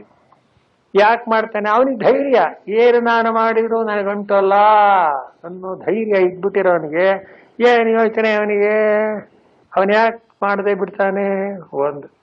ಎರಡನೇದು, ಕರ್ಮಗಳೆಲ್ಲ ಶರೀರೇಂದ್ರಿಯ ಮನೋಬುದ್ಧಿಗಳಿಗೆ ಸಂಬಂಧಪಟ್ಟದ್ದು. ಅದಾದ್ರೆ ಕೆಲಸ ಅದು ಮಾಡ್ಕೊಂಡು ಹೋಗುತ್ತೆ ತಗೊಳ್ಳಿ. ಇಲ್ಲ ನಾನು ಅಂತ ಯಾಕೆ ಅಂದ್ಕೋಬೇಕದನ್ನ? ಅದು ಬರುತ್ತೆ, ಅದಾಗುತ್ತೆ. ಆರಾಮಾಗಿ ತಾನು ಆತ್ಮಸ್ವರೂಪದಲ್ಲಿ ಇದ್ದರೂ ಆ ಸನ್ನಿಧಿಯಿಂದಲೇ ಎಲ್ಲ ನಡೆದೋಗ್ಬಿಡುತ್ತೆ. ಭಗವಂತ ಇದನ್ನು ಹೇಳುತ್ತೆ. ಇದರಂತೆ ಹಿಂದಿನವರು ಮಾಡ್ತಾ ಇದ್ರು. ಆದ್ದರಿಂದ ಈಗ ನೇರಾಗಿ ಅರ್ಜುನ ಹೇಳ, ಕುರು ಕರ್ಮೈವ ತಸ್ಮಾತ್ವಂ ಪೂರ್ವೈ ಪೂರ್ವತರಂ ಕೃತಂ. ಆದ್ದರಿಂದ ನೀನು ಕರ್ಮೈವ ಕುರು, ಕರ್ಮವನ್ನೇ ಮಾಡು, ಇನ್ನೇನು ಮಾಡಕ್ಕೋಗ್ಬೇಡಿ. ಸದ್ಯಕ್ಕೆ ಅರ್ಜುನನನ್ನ ಕರ್ತವ್ಯ ಕರ್ಮದಲ್ಲಿ ತೊಡಗಿಸಬೇಕಾಗಿರಿಯಾಗಿ ಭಗವಂತ ಹೇಳ್ತಾನೆ. ಈ ಭಾವನೆಯಿಂದ ಮಾಡಪ್ಪ. ಇದು ಭಾವನೆ ಅನ್ನೋದಕ್ಕಿಂತ ಅನುಭವದಲ್ಲಿ ತಂದುಕೋ ಇದನ್ನ. ನೀನು ಯಾವತ್ತು ಎಷ್ಟು ಕರ್ಮ ಮಾಡಿದ್ರು ನೀ ಕರ್ತೃವಾಗೋಕ್ ಸಾಧ್ಯ ಇಲ್ಲ. ಆಗುತ್ತೆ. ಅದಕ್ಕಂತಾರೆ ಶಂಕರಾಚಾರ್ಯರು, ಸ್ವಪ್ನೆ ದೇವದತ್ತ ಪುತ್ರವಾನ್ ಅಂದ್ಬಿಟ್ರು. ಏನು? ದೇವದತ್ತ ಅಂತ ಬಿದ್ದ, ಯಾರೋ ಇನ್ಯಾರ್ದಾರ ಹೆಸರೆಲ್ಲರೂ ಶಿಫ್ಟ್ ಮಾಡ್ಕೋತಾರೆ ಅಂತ ಯಾವನೋ ದೇವದತ್ತ ಅಂತ ಕರೆದ. ಅವನಿಗೆ ಮಕ್ಕಳಾಗಿಲ್ಲ, ಆಗ್ಬೇಕು ಅಂತ ಆಸೆ ಇತ್ತು. ಒಂದ್ ದಿವಸ ಒಂದು ಕನಸು ಬಿದ್ದ್ಬಿಡ್ತು. ಏನಂತ? ಅವನ ಪತ್ನಿ ಗರ್ಭಿಣಿಯಾಗಿ 9 ತಿಂಗಳು ತುಂಬಿ ಗಂಡು ಮಗು ಹುಟ್ಟಿದೆ. ಏನು ಪುಣ್ಯವಂತ ಅಂತೀರಿ, ಗಂಡು ಮಗುವಿನ ತಂದೆಯಾದ ದೇವದತ್ತ ಅಂತ ಖುಷಿಯಾಗ್ಬಿಟ್ಟು ಜನಗಳೆಲ್ಲ ಹೊಗಳ್ತಾ ಇದ್ದಾರಂತ. ಎಲ್ಲಿ? ದೇವದತ್ತನ ಸ್ವಪ್ನದಲ್ಲಯ್ಯ. ಎಚ್ಚರ ಆಯಿತು. ಇಷ್ಟೇ ಜ್ಞಾನಾಜ್ಞಾನಗಳು. ಒಂದು ಕನಸು, ಸಂಸಾರವನ್ನು ಏನಂತಾರೆ? ಕನಸು. ಹೌದಾಗಿ ಏನ್ ಪ್ರಯೋಜನ ಅಲ್ಲಿ? ಆದ್ರೆಷ್ಟು ಹೋದ್ರೆಷ್ಟು. ಆದರೆ ಅಲ್ಲಿ ವ್ಯವಹಾರ ಮಾತ್ರ ಎಚ್ಚರದಂತೆಯೇ ನಡೆಯುತ್ತೆ ಅನ್ನೋದು ನಿಜ. ಆದ್ರೆ ನಿಜ ಅಂದ್ರೇನು? ವ್ಯವಹಾರ ನಡೆದಂತೆ ಅಂತ ಅಂತೆ ಹೊರತು ಅದು ಪರಮಾರ್ಥ ಏನು ಇಲ್ಲ ನೋಡಿ. ಅದಕ್ಕೋಸ್ಕರ ಧ್ಯಾಯತೀವ ಲೇಲಾಯತೀವ. ಅಯ್ಯೋ ವೇದಾಂತ ಏನ್ ಹೇಳುತ್ತೆ? ಆತ್ಮ ಬುದ್ಧಿ ಏನಾದ್ರು ಚಿಂತನೆ ಮಾಡಿದ್ರೆ ತಾನೇ ಚಿಂತನೆ ಮಾಡಿದಂತೆ ತೋರ್ಕೋತಾನೆ. ನಿಜವಾಗಿ ಇವನಿಗೆ ಯಾವ ಚಿಂತೆಯೂ ಇಲ್ಲ, ಚಿಂತೆ ಇಲ್ಲ ಅನ್ನೋದು ಇಲ್ಲ. ದೇಹೇಂದ್ರಿಯ ಮನೋಬುದ್ಧಿಗಳ ವ್ಯಾಪಾರವನ್ನೇ ನಾನು ನನ್ನದು ಅಂತ ಅಂಟಿಸ್ಕೊಂಡಿದ್ದಾನೆ ಅಷ್ಟೇ. ಇದನ್ನೇ ಶಂಕರಾಚಾರ್ಯ ಏನಂದ್ರು? ತಪ್ಪು ತಿಳುವಳಿಕೆ ಅದು. ದೇಹ ಧರ್ಮ ದೇಹಕ್ಕೆ ಸೇರಿತು, ಇಂದ್ರಿಯ ಧರ್ಮ ಇಂದ್ರಿಯಕ್ಕೆ ಸೇರಿತು. ಆತ್ಮನಿಗೆ ಏನಿದೆ ಹೇಳಿ ನೋಡೋಣ. ಆತ್ಮ ಹೇಗಿದ್ದಾನೆ? ನಿತ್ಯ ಶುದ್ಧ, ನಿತ್ಯ ಬುದ್ಧ, ನಿತ್ಯ ಮುಕ್ತ. ಈ ವಿವೇಕ ಬಹು ಮುಖ್ಯವಾದದ್ದು. ಇದನ್ನೇ ಏವಂ ಜ್ಞಾತ್ವ ತಿಳ್ಕೊಂಡು ಈಗ ಹೇಳ್ತಾನೆ ಅರ್ಜುನನಿಗೆ. ಪಾಪ ಇನ್ನೂ ಅರ್ಜುನನಿಗೆ ಅಂಥ ತಿಳುವಳಿಕೆ ಬಂದಿಲ್ವಲ್ಲ. ಎಲ್ಲಾರು ದಾರಿ ತಪ್ಪಬೇಡ, ನೀ ಮಾಡಿದ್ರು ನಿನಗೇನು ಅಂಟಲ್ಲ, ನಿನ್ನ ಆತ್ಮನಿಗೆ ಕರ್ಮ ಫಲ ಏನು ಅಂದ್ರೆ ಅಂಟು ಇಲ್ಲ. ಅಸಂಗೋಹ್ಯಯಂ ಪುರುಷ, ಪ್ರತಿಯೊಬ್ಬರ ಆತ್ಮನು ಅಸಂಗ. ಇದನ್ನ ನೀನು ಅರ್ಥ ಮಾಡ್ಕೊಂಡ್ಬಿಟ್ರೆ ನೀ ಮಾಡಿದ್ರು ಮಾಡದೇ ಇದ್ರು ಎರಡು ಒಂದೇ ಅಂತ ಅರ್ಥ. ತಕ್ಷಣ ಅರ್ಜುನ್ ಅಂಥವ್ರೇನ್ ಕೇಳ್ತಾರೆ, ಮಾಡದೇ ಇದ್ರು ಅಂತಿಲ್ಲ, ಅದೇ ನಂಗೆ ಬೇಕು. ಮಾಡಿದ್ರು ಅಂತ ಹೇಳಿ, ಮಾಡಿದ್ರು ಅಂತಲ್ಲ ಅಂದ್ಮೇಲೆ ನಿನಗೆ ಅದಕ್ಕೆ ಭಯ ಏನು ಅಂತ ನೋಡಿದ್ರೆ ಈ ಕರ್ಮದ ಒಂದಾನೊಂದು ಸ್ವಭಾವ. ಆದ್ದರಿಂದ ಮಾಡಿದ್ರು ಅಂತ ಯಾಕಾಗಬೇಕು ಅಂತ ಕೇಳ್ತಾರೆ. ಪೂರ್ವೈರಪಿ ಮುಮುಕ್ಷುಭೇ, ಇದು ಬಹಳ ಮುಖ್ಯ. ಹಿಂದಿನ ಮುಮೋಕ್ಷವನ್ನ ಪಡೆಯಬೇಕು ಅಂತಕ್ಕ ಸಾಧಕರೆಲ್ಲರೂ ಕರ್ಮವನ್ನ ಮಾಡುವಾಗ ನಾನಲ್ಲ, ಇದರ ಫಲ ನನಗಲ್ಲ, ನನಗೂ ಕರ್ಮಕ್ಕೂ ಯಾವುದೇ ಅಂಟಿಲ್ಲ ಅನ್ನೋ ತತ್ವ ಇಟ್ಟುಕೊಂಡೇ ಮಾಡಿ ಕೃತಾರ್ಥರಾಗಿದ್ದಾರೆ.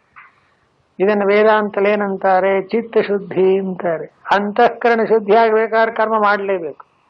ಕರ್ಮ ಮಾಡುವಾಗ ಫಲದಾಸೆ ಬಿಟ್ಟಿರಬೇಕು. ಫಲದಾಸೆ ಬಿಟ್ಟ ಮೇಲೆ ಯಾಕೆ ಕರ್ಮ ಮಾಡಬೇಕು ಅಂದ್ರೆ ಚಿತ್ತಶುದ್ಧಿ ಆಗ್ಬೇಡವೇ? ಚಿತ್ತಶುದ್ಧಿ ಆದಷ್ಟು ಕೂಡ ಜ್ಞಾನಕ್ಕೆ ತಕ್ಕ ಯೋಗ್ಯತೆ ಬರುತ್ತೆ. ಅಂತಃಕರಣದಲ್ಲೇ ಜ್ಞಾನ ಉಂಟಾಗಬೇಕು. ಎಲ್ಲಿ ಜ್ಞಾನ ಆಗಬೇಕು ಅದು ಕೊಳಕಾಗಿದ್ರೆ ಹೇಗಾಗುತ್ತೆ? ಹೀಗೆಲ್ಲ ಶಂಕರ ವೇದಾಂತದ ಒಂದು ಮೆಟ್ಲು. ಇದನ್ನು ಭಗವಂತ ಏನಂತಾರೆ? ನೀನಿಲ್ಲಿ ನಾನೇ ಮಾಡಿ ತೋರಿಸ್ತಾ ಇದ್ದೀನಲ್ಲ ಲೋಕಕ್ಕೆ, ನಾನು ಕರ್ಮ ಮಾಡ್ತಾ ಇಲ್ವೇ?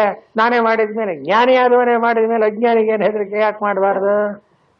ಯಾಕೆ ಮಾಡಲ್ಲ ನೀನು? ಬೇಡ ಅಂತೀಯಲ್ಲ. ಕುರು ಕರ್ಮ ಇವ ಆಗೋಯ್ತು. ಇನ್ನು ನಾನಿನ್ ಪುನಃ ಹೇಳಲ್ಲ ನಿಂಗೆ, ಸಪ್ತಾಹ ಮುಗೀತಾ ಬಂತು. ಕುರು ಕರ್ಮ ಇವ ತಸ್ಮಾತ್. ಎಷ್ಟು ಸಲ ಹೇಳೋದು, ಎಷ್ಟು ಬುದ್ಧಿ ಹೇಳೋದು? ಇದು ಎಷ್ಟು ತರಹ ಬೇಕಾದ್ರೂ ಹೇಳ್ಬೋದು. ಮನುಷ್ಯನ ತಲೆ ಒಳಗೆ ಹೋಗ್ಬೇಕಲ್ಲ.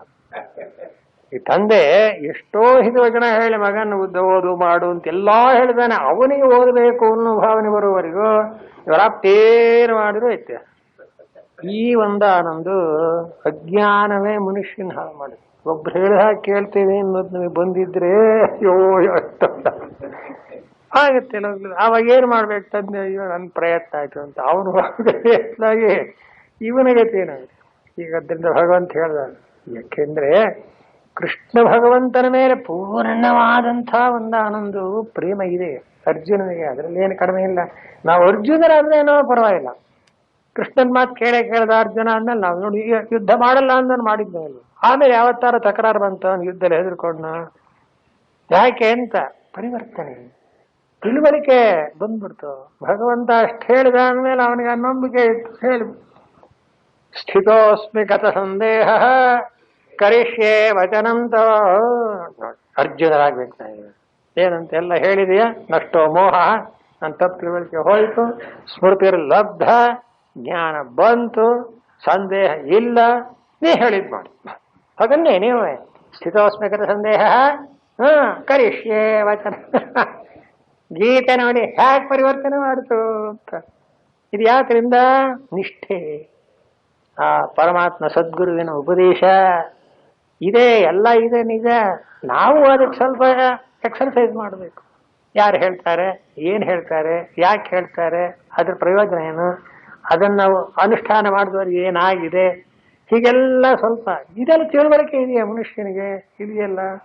ಅದಕ್ಕೋಸ್ಕರ ಒನ್ ಪಾಯಿಂಟ್. ಇನ್ನೊಂದೇನೋ, ಯಾರನ್ನಾರು ನಂಬಿದ ಮೇಲೆ ಮುಗಿದೋಯ್ತು. ಅವನು ಹಾಲುಗಾರ ಹಾಕ್ಲಿ, ನೀರ್ಗಾಲ ಹಾಕ್ಲಿ, ಭಗವಂತ ಹೇಳಿದಾರೆ ನಾ ಮಾಡಿಬಿಡ್ತೀನಿ ಅಂತ ಮಾಡೇ ಬಿಡ್ಬೇಕು. ಅದು ಒಂದು ಪರವಾಗಿಲ್ಲ. ಹಾಗೇನಾಗುತ್ತೆ? ಭಗವಂತ ಕೈ ಬಿಟ್ಬಿಡ್ತಾನೆ? ಖಂಡಿತ ಉದ್ಧಾರ ಮಾಡ್ತಾನೆ. ಹೀಗೂ ಆಗುದು. ಅಂದ್ರೆ ಏನಾಯ್ತಲ್ಲಿ? ಶ್ರದ್ಧೆ, ನಂಬಿಕೆ ಪೂರ್ಣವಾಗಿರಬೇಕು. ನೀ ಹೇಳ ಮಾಡ್ತೀನಿ ಅಂದ್ಬಿಟ್ಟ ಅರ್ಜುನ, ಅಷ್ಟೇ. ಈ ಭಗವದ್ಗೀತೆ ಕೇಳಿದ ಮೇಲೆ ಇನ್ನೇನು ತಕರಾರೇ ಇಲ್ಲ. ಆ ರೀತಿಯಾಗಿ ಆಗಲಿ. ಅದಕ್ಕೋಸ್ಕರ ಕುರು ಕರ್ಮ ಇವ, ಖಂಡಿತ ನೀನು ಕರ್ಮವನ್ನು ಮಾಡು. ಇದಕ್ಕೆ ಹಿನ್ನೆಲೆ ಪೂರ್ವೈ ಪೂರ್ವತರಂಕೃತ ಅಂತ. ಖಂಡಿತವಾಗಿಯೂ ಕೂಡ ಹಿಂದಿನವರು ಅನುಷ್ಠಾನ ಮಾಡಿದ್ದನ್ನು ನೆನಪಿಟ್ಕೊಂಡು ಅವರಂತೆಯೇ ನೀನು ಮಾಡು. ಇಲ್ಲೊಂದು ಮಾತು ಬರೀತಾರೆ, ಪೂರ್ವೈರಪಿ ಅನುಷ್ಠಿತತ್ವಾತ್ ಅಂತ. ಇದೊಂದು ಮಾತು ಓದೋಣ. ಏನಂತ? ಯದಿ ಅನಾತ್ಮಜ್ಞ ತ್ವಂ ತದಾ ಆತ್ಮಶುದ್ಧ್ಯರ್ಥಂ ತತ್ವ ತತ್ವವಿಚ್ಛೇತ್ ಲೋಕ ಸಂಗ್ರಹಾರ್ಥ. ಅಯ್ಯ, ಇಷ್ಟೇ ನಾ ಹೇಳೋ ಮಾತು. ನಿನಗೆ ಇನ್ನು ಆತ್ಮಜ್ಞಾನ ಆಗಿಲ್ಲ ಅಂತ ಇಟ್ಕೋ. ಆದ್ದರಿಂದ ಏನಾಗಬೇಕು? ಆತ್ಮಜ್ಞಾನ ಆಗೋದಕ್ಕೆ ಚಿತ್ತಶುದ್ಧಿ ಬೇಕು. ಅದಕ್ಕೋಸ್ಕರ ಅಂತಃಕರಣ ಶುದ್ಧಿಗಾಗಿ ಫಲ ಬೇಡದೆ ಹೋದ್ರು ಕರ್ಮವನ್ನು ಮಾಡಬೇಕು. 1 ಪಾಯಿಂಟ್. ತತ್ವವಿಚ್ಛೆ ಇಲ್ಲ, ಭಗವಂತ ನೀ ಹೇಳಿದ ಉಪದೇಶ ನನಗೆ ಜ್ಞಾನ ಉಂಟಾಗಿಬಿಟ್ಟಿದೆ ಅಂತ ಸಂತೋಷ. ತತ್ವಜ್ಞಾನಿ ಆಗಿದೆಯೋ ಆಗಲೂ ಮಾಡು ಅಂತ. ಯಾಕೆ ಅಂತ ಲೋಕ ಸಂಗ್ರಹಾರ್ಥಂ ಅಂದ. ನಿನ್ನಂಥ ಜ್ಞಾನಿಯಾದವನು ಮಾಡಿದರೆ ಯಜ್ಞದಾಚರತಿ ಶ್ರೇಷ್ಠ ತತ್ವ. ನಿನ್ನ ನೋಡ್ಕೊಂಡು ಬಾಕಿಯವರೆಲ್ಲ ಫಾಲೋ ಮಾಡ್ತಾರೆ.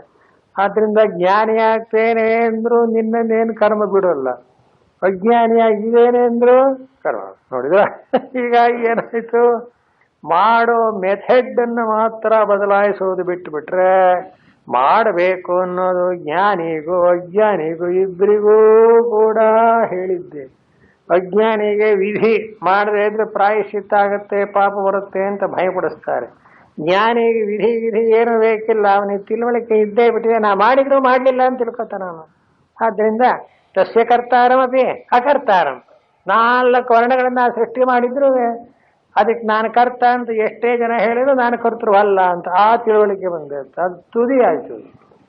ಆದ್ರಿಂದ ಏನಾಯ್ತು? ಅಜ್ಞಾನಿ ಆದ್ರೂ ಮಾಡಬೇಕು, ಜ್ಞಾನಿ ಆದ್ರೂ ಮಾಡಬೇಕು. ಜ್ಞಾನಿ ಆದ್ರೆ ಲೋಕ ಸಂಗ್ರಹಕ್ಕೆ ಮಾಡು, ಅಜ್ಞಾನಿ ಆದ್ರೆ ಆ ಚಿತ್ತಶುದ್ಧಿಗೋಸ್ಕರ ಮಾಡು. ಆದ್ದರಿಂದ ನೀನು ಈ ಕಡೆಗೆ ಹೊಯ್ಯಥಾಪಿ 2 ರೀತಿಯಿಂದಲೂ. ಏಕೆಂದರೆ ಪೂರ್ವತರಂಕೃತಂ, ನಿನಗೋಸ್ಕರ ಹೇಳ್ತಾ ಇಲ್ಲ. ಹಿಂದಿನವರೆಲ್ಲ ಹೀಗೆಯೇ ಮಾಡಿದ್ರು. ಏನಂತ? ಜನಕ 3ನೇ ಅಧ್ಯಾಯದಲ್ಲೂ ಬರುತ್ತೆ. ಅದು ಹಿಂದೆ ಬಂದಿದೆ. ಏನಂತ? ಜನಕಾದಿಗಳು ಯಜ್ಞಾಗಾದಿಗಳು ಕರ್ಮಗಳನ್ನು ಮಾಡಿದ್ರು ಅಂದ್ರೆ ಹಾಗಾದ್ರೆ ಜನಕ ಅನ್ನೋನು ಜ್ಞಾನಿಯೋ ಅಜ್ಞಾನಿಯೋ ಅಂದ್ರೆ ಯಾವ್ದು ಬೇಕಾದ್ರೂ ನಿಮ್ಮ ಇಷ್ಟ. ಅಜ್ಞಾನಿಯಾಗಿದ್ರೆ ಚಿತ್ತಶುದ್ಧಿ ಮಾಡಿದಾನೆ ಅಂತ ಅರ್ಥ ಮಾಡ್ಕೊಳ್ಳಿ. ಜ್ಞಾನಿಯಾಗಿದ್ರೆ ಇನ್ನೊಬ್ರು ನೋಡಿ ತಿಳ್ಕೊಳ್ಳಿ ಅಂತ ಲೋಕ ಸಂಗ್ರಹ. ಲೋಕದ ಜನಗಳನ್ನ ಅಡ್ಡದಾರಿ ತೋರಿದ ಹಾಗೆ ಅವರಿಗೊಂದು ಆದರ್ಶವಾಗಿರಲಿ, ಮೇಲ್ಪಂಕ್ತಿ ಆಗಿರಲಿ ಅನ್ನೋಕ್ಕೋಸ್ಕರ ಮಾಡ್ತಾರೆ. ಈ ಮೇಲ್ಪಂಕ್ತಿಯನ್ನು ಅನುಸರಿಸಿಯೇ ಮಾಡಬೇಕು.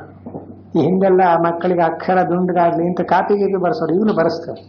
ಅದಕ್ಕೆ ನಮ್ಮ ಗುರು ಹೇಳೋರು, ಕಾಪಿ ಬರೆಯುವಾಗ ಏನ್ ಮಾಡ್ಬೇಕು ಅಂದ್ರೆ ಕೆಳಗಡೆಯಿಂದ ಮೇಲಕ್ಕೆ ಬರ್ಕೊಂಡು ಹೋಗ್ಬೇಕಂತೆ. ನಾವೇನ್ ಮಾಡ್ತೀವಿ? ಮೇಲೊಂದು ಲೈನ್ ಇರುತ್ತೆ, ಅದ್ರ 2ನೇ ಲೈನು 3ನೇ ಲೈನ್ ಹೀಗೆ ಬರ್ಕೊಂಡು ಹೋಗ್ತೀವಿ. ಸರಿಯಲ್ಲ. ಯಾಕೆ? ನೀವು ಬರಿಬೇಕಾದ್ರೆ 1ನೇ ಲೈನ್ ಬರೆಯುವಾಗೇನೋ ಮೇಲ್ಗಡೆ ಇರೋದು 1ನೇ ಅಕ್ಷರ ನೋಡ್ತೀರ. ನೀವು ಬರೆಯುವಾಗ ಒಂಚೂರು ಸೊಟ್ಟಾಗಿರುತ್ತೆ. 3ನೇ ಲೈನ್ ಬರೀಬೇಕಾದ್ರೆ ನೀವು ಬರೆದು ನೋಡ್ತೀರಿ. ಕೊನೆಗೆ ಹೋಗೋದ್ರೊಳಗೆ ಪೂರ್ತಿ ಸೊಟ್ಟ.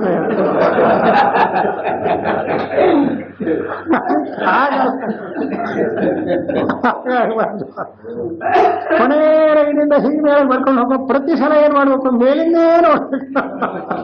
ಮೇಲ್ಗಡೆ ನೋಡ್ಕೊಂಡು ಕೆಳಗಿಂದ ಮೇಲೆ ಪಂಕ್ತಿ ಬರೆದ್ರೆ ಈ ಕೆಳಗಿಂದ ಆಯ್ತು, ಅದ್ರ ಮೇಲೆ ಬರಿಬೇಕಾದ್ರೆ ಮತ್ತೆ ಇಲ್ಲಿ ನೋಡ್ತೀವಿ ಮೇಲಿಂದ. ಹಾಗೆ ಜ್ಞಾನಿಗಳು ಕಷ್ಟ ನೋಡ್ಬೇಕೆ ಹೊರತು ಮೇಲಿಂದ ಕೆಳಗೆ ಬರ್ಕೊಂಡ್ ಬರ್ಬಾರ್ದು. ಕಾಪಿ ಬರೆಯೋ ಗುರುಗಳು ಹೇಳೋರು ಕೆಳಗಿಂದ ಮೇಲಕ್ಕೆ ಬರ್ಕೊಂಡು ಹೋದ್ರೆ ಪ್ರತಿ ಕೊನೆ 2ನೇ ಆ ಮೇಲಿನ ಲೈನ್ ಪಕ್ಕದ ಲೈನ್ ಬರೆಯೋದ್ರೊಳಗೆ ನಿಮ್ಮ ಅಕ್ಷರ ಅಷ್ಟೇ ದುಂಡಗಾಗಿರುತ್ತೆ.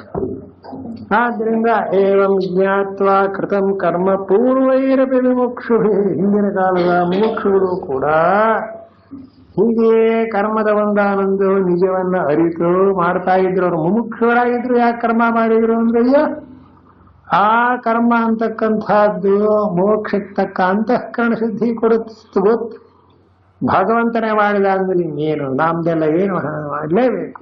ಆದ್ದರಿಂದ ಕುರು ಕರ್ಮ ಇವ ತತ್ವವಿಚ್ಛೇತ್. ಅದಕ್ಕೆ ಅಂದ್ರು ನೋಡು, ನೀನು ಜ್ಞಾನಿ ಅಲ್ಲದೆ ಹೋದರೆ ಚಿತ್ತಶುದ್ಧಿಗೋಸ್ಕರ ಮಾಡು.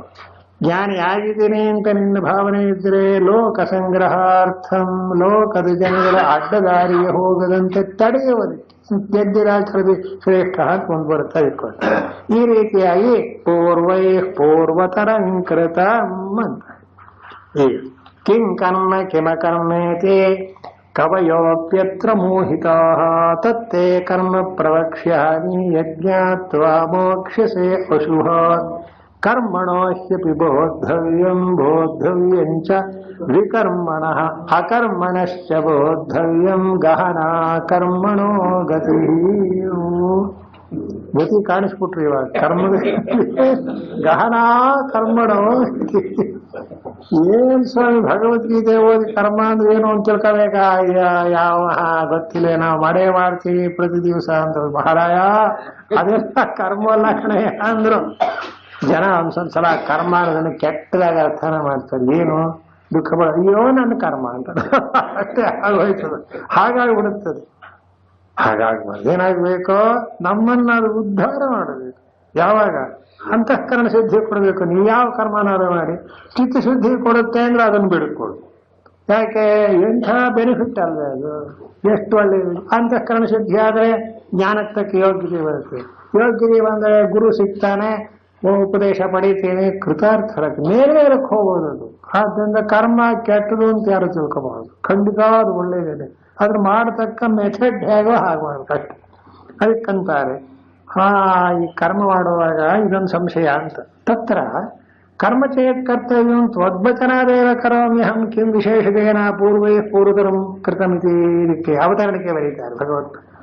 ಸರಿಯಪ್ಪ ಭಗವಂತ, ಮಾಡಲೇಬೇಕು ಕರ್ತವ್ಯ ಅನ್ನೋದಾದ್ರೆ ಭಗವಂತ ನೀ ಹೇಳ್ತಾ ಇದೀಯ, ನಾನೇ ನಿನ್ನನ್ನು ಕೇಳಿದೆ, ನಂಗೇನು ಮಾಡಬೇಕು ಅಂತ ಗೊತ್ತಿಲ್ಲ, ನನಗೆ ಹೇಳು ಅಂತ ನಾನೇ ಕೇಳಿದೆ. ಇಷ್ಟಿರುವಾಗ ಹಿಂದಿನವರೆಲ್ಲ ಮಾಡಿರುವಂತ ಹಿಂದಿನವರ ಪುರಾಣ ಯಾತಕ್ಕೆ? ಜನ ಮಾಡು ಅಂದ್ರೆ ಮಾಡ್ತೀನಪ್ಪ ಅಷ್ಟು ಹೇಳ್ಬಾರ್ದಾ? ಸ್ವದ್ವಚನಾದೇವ, ನಿನ್ ಮಾತನ್ನು ಕೇಳಿ ನಾನು ಅದಕ್ಕೆ ತಕ್ಕ ನಡ್ಕೊಂಡ್ಬಿಡ್ತೇನೆ. ವಿಶೇಷತೆನ ವಿಶೇಷವಾಗಿ ಏನ್ ಹೇಳೋದು? ನಿಮ್ಗೆಂತ ಹಿಂದಿನವ್ರು ಮಾಡಿದ್ರು ಹಾಗೆ ಹೀಗೆ ಅಂತ ಯಾಕೆ ಉಚ್ಯತೆ ಯಸ್ಮಾನ್ ಮಹದ್ವೈಷಮ್ಯಂ ಕರ್ಮಣಿ. ಸರಿಯೇ, ನಾ ಹೇಳಿಬಿಟ್ರೆ ನೀ ಮಾಡ್ತಿದೀಯಾ, ಮಾಡಬಲ್ಲೆ ಅನ್ನೋದು ನನಗೆ ಗೊತ್ತು. ಆದರೂ ಮಹದ್ವೈಷಮ್ಯಂ ಕರ್ಮಣಿ, ಹಿಂದಿನವರು ಅಂತ ಹೇಳಿಬಿಟ್ರಲ್ಲ, ಅಲ್ಲೇ ಬಂದಿರೋದು ಪ್ರೀತಿ. ಏನು ಅಂತ? ಪುರಾಣಮಿತ್ಯೇವನ ಸಾಧು ಸರ್ವಂ ಅಂತ ಕಾಳಿದಾಸ ಹೇಳೋ ಹಾಗೆ, ಪೂರ್ವೈ ಪೂರ್ವತರಂ ಕೃತಂ ಅಂದ್ರೆ ಹಿಂದಿನವ್ರು ಮಾಡಿದ ಹಾಗೆ ಮಾಡ್ಬಿಡು ಅಂದ್ರೆ, ಆ ಹಿಂದಿನವರು ಕೂಡ ಎಷ್ಟೋ ಸಲ ತಪ್ಪು ಮಾಡಿರ್ಬಹುದು. ನೀವು ಕೇಳಿದ್ರೆ ಏನಂತ, ನೀವು ಹಿಂದಿನವ್ರು ಮಾಡಿದ್ರು ನಾನು ಮಾಡಿದ್ವಿ. ಒಂದು ಕಥೆ ಹೇಳ್ತಾರೆ ನೋಡಿ. ಒಬ್ಬ ಶ್ರಾದ್ದ ಮಾಡುವಾಗ ಒಂದು ಬೆಕ್ ತಂದು ಆ ಶ್ರಾದ್ದ ಮಾಡೋ ಜಾಗದಲ್ಲಿ ಒಂದು ಹಗ್ಗ ಕಟ್ಟಿ ಇಟ್ಬಿಟ್ಟು ಅದ್ರ ಮುಂದೆ ಮಾಡ್ತಾ ಇದ್ರು. ಏನು ನಮ್ಮನೆ ಪದ್ಧತಿ, ಏನ್ ಪದ್ಧತಿ? ಶ್ರಾದ್ದಕ್ಕೂ ಬೇಕಿದ್ದು ಏನ್ ಸಂಬಂಧ? ಯಾಕೆ ನಮ್ಮಪ್ಪ ಹಾಗೆ ಮಾಡ್ತಾ ಇದ್ದ, ನಾ ಮಾಡ್ತಿದ್ದೆ. ಕೊನೆಗೆ ಯಾರೋ ವಿಚಾರ ಮಾಡಿದ್ರಂತೆ, ಏನು ಅಂತ. ಏನಿಲ್ಲ, ಶ್ರಾದ್ದದಲ್ಲಿ ಬ್ರಾಹ್ಮಣರಿಗೂ ಕರ್ತರಿಗೂ ನಡುವೆ ಬೆಕ್ಕು ಬರಬಾರ್ದು ಅಂತಿದೆ. ಅವ್ರು ಬಂದಲ್ಲಿ ಬೆಕ್ಕು ಸಾಕಿ ಇದ್ರು ಅದು ಓಡಿ ಬಂದ್ಬಿಡುತ್ತೆ ಅಂತ ಅವ್ರದನ್ನು ಕಟ್ಟಿ ಹಾಕ್ಬಿಟ್ಟು ಮಾಡ್ತಿದ್ನಿ ಹೊರತು ಶ್ರಾದ್ದಕ್ಕೊಂದು ಬೆಕ್ಕು ಬೇಕು ಅನ್ನೋ ಅರ್ಥ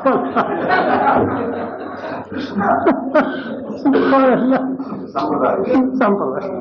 ನಮ್ಮ ಮನೇಲಿ ಬೆಕ್ಕು ಕಟ್ಟೋ ಸಂಪ್ರದಾಯ ಆಗ್ಬಿಟ್ಟು ಏನ್ ಮಾಡೋದು? ಅದಕ್ಕೆ ಕಿಂ ಕರ್ಮ ಕಿಮ ಕರ್ಮೇತಿ ಕವಯೋಪ್ಯತ್ರ ಮೋಹಿತಾ. ನೋಡಿಯ, ಕರ್ಮ ಮಾಡ್ಬೇಕಾಗ್ತದೆ, ಅಕರ್ಮ ಮಾಡಬಾರದು. ಈ ವಿಷಯದಲ್ಲಿ ಕವಯೋಪ್ಯತ್ರ ಮೋಹಿತಾ, ಎಂತೆಂತ ತಿಳಿದವರು ದಾರಿ ತಪ್ಪಿಡ್ತಾರೆ. ನಿಜವಾಗಿಯೂ ಜ್ಞಾನಕಾಂಡಕ್ಕೂ ಕರ್ಮಕಾಂಡಕ್ಕೂ ಇದೇ ಒಂದು ದೊಡ್ಡ ವ್ಯತ್ಯಾಸ. ಈ ಕರ್ಮಕಾಂಡದ ವಿಷಯ 10 ಜನ ಹತ್ರ ಕೇಳಿ 10 ತರಹ ಹೇಳ್ತಾರೆ. ಜ್ಞಾನದಾಗಿ ಹೇಳಕ್ ಬರುದಿಲ್ಲ. ಯಾಕೆ ಅಂತ, ಕಣ್ಣಿನಿಂದ ನೋಡ್ತಾನೆ ಅಂದ್ರೆ ಎಲ್ಲರೂ ಕಣ್ಣಿಂದ ನೋಡ್ತಾನೆ ಅಂತ ಅನ್ಬೇಕು. ಅವನಿಗೂ ಆಗಲ್ಲ, ಮೂಗಿನಿಂದ ನೋಡ್ತಾನೆ ಅಂತ ಹೇಳಕ್ ಬರೋಲ್ಲ. ಜ್ಞಾನಕ್ಕೂ ಕರ್ಮಕ್ಕೂ ಇಷ್ಟು ವ್ಯತ್ಯಾಸ. ಇಂಥ ಸಂದರ್ಭದಲ್ಲಿ ಮೊದಲೇ ತಿಳಿದಲೇ ಕೇಳಕ್ ಹೋಗ್ತೀವಿ. ಅವನೇನ್ ಮಾಡ್ತಾನೆ, ಇನ್ನಷ್ಟು ತನಗೆ ತಿಳಿದದ್ದು ತಿಳಿದು ಸೇರಿಸಿ ಇವರಿಗೆ ಹೇಳ್ತಾನೆ, ಇನ್ನಷ್ಟು ದಡ್ಡ. ಹೀಗಾಗಿ ಕಿಂ ಕರ್ಮ ಕಿಮ ಕರ್ಮ, ಮಾಡ್ಬೇಕಾದ್ ಯಾವುದು, ಮಾಡಬಾರದ್ ಯಾವುದು, ಅದಕ್ಕೆ ಈಗಿನವರೇ ಭಾಷೆ. ಯಾಕೆ ಯಾರನ್ನು ಏನು ಕೇಳೋ ಕೇಳಿ ಮಾಡಕ್ಕೆ ಸರಿಯಲ್ಲ ಅದು. ಅದರಲ್ಲಿ ಯಾವ್ದು ಕರ್ಮವೋ ಯಾವ್ದು ಅಕರ್ಮವೋ, ಯಾವ್ದು ಒಳ್ಳೆಯ ಮಾಡುತ್ತೋ ಯಾವ್ದು ಮಾಡುತ್ತೋ ಅಂದ್ರೆ ಅರ್ಜುನನ ಒಂದು ಸ್ಥಿತಿಯನ್ನು ನಾವು ಹೊಂದಬೇಕು. ಅವನಿಗೆ ಯುದ್ಧ ಏನೋ ಮಂಡತನದಿಂದ ಯುದ್ಧ ಮಾಡಿಬಿಟ್ಟಿದ್ರ ಹೆಸರು ಬರ್ತಿತ್ತಿಲ್ಲ. ಏನ್ ಅನಿಸ್ಬಿಡ್ತು, ಇಂಥ ಗುರುಗಳು, ಜ್ಞಾನಿಗಳು, ಮಹಾತ್ಮರು, ತಾತಂದ್ರು, ಅಜ್ಜಂದ್ರು, ಸ್ನೇಹಿತರು ಇವರನ್ನೆಲ್ಲ ಕೊಂದ್ರು ಪಾಪೋ ಪುಣ್ಯೋ ಅಂತ ವಿಸರ್ಜ್ಯ ಸಶರಂ ಚಾಪಂ ಅಂತ ನೋಡಿ ನಾವು ಅರ್ಜುನನಾಗ್ಬೇಕು. ಹೀಗಂದ್ರೆ ಆವಾಗ ನೋಡಿ ವಿಚಾರ ಅನ್ನೋದು ಹೊರಬರುತ್ತೆ. ಅದರಂತೆ ಭಗವಂತ ಹೇಳುವ ಯಾವುದು ಕರ್ಮ ಯಾವುದ ಕರ್ಮ ಎಂಬ ವಿಷಯದಲ್ಲಿ ಕವಯೋಪ್ಯತ್ರ ಮೋಹಿತ, ಎಂಥ ಮೇಧಾವಿಗಳು ಕೂಡ ಒಂದೊಂದು ಸಲ ದಾರಿ ತಪ್ಪಿಡ್ತಾರೆ. ಮೋಹಂಗತಾಹ, ಹೀಗೆ ಮಾಡಿದ್ ಸರಿಯೋ ಹಾಗೆ ಮಾಡಿದ್ ಸರಿಯೋ ಎಂಬ ವಿಷಯದಲ್ಲಿ ಅಂತ. ಇದು ಕರ್ಮಕಾಂಡದಲ್ಲಿ ಯಾವಾಗಲೂ ಇರತಕ್ಕದ್ದು. ಏನಾದ್ರೂ ಒಂದು ಏಕಾದಶಿ ಮಾಡಕ್ ತಗೊಳ್ಳಿ, ಪಂಚಾಂಗನ ಇಂಥ ದಿವಸ ಬರದ ಏಕ ಪಂಚಾಂಗ ಸುಸ್ತು ಹೊಡೆದು ಹೋಗ್ಬಿಡ್ತಾರೆ. ಸ್ವಾರ್ಥರಿಗೆ ಇಂಥ ದಿವಸ, ಮಾಧುರಿಗೆ ಇಂಥ ದಿವಸ, ಭಾಗವತ್ ಸಂಪ್ರದಾಯ ಇಂಥ ದಿವಸ.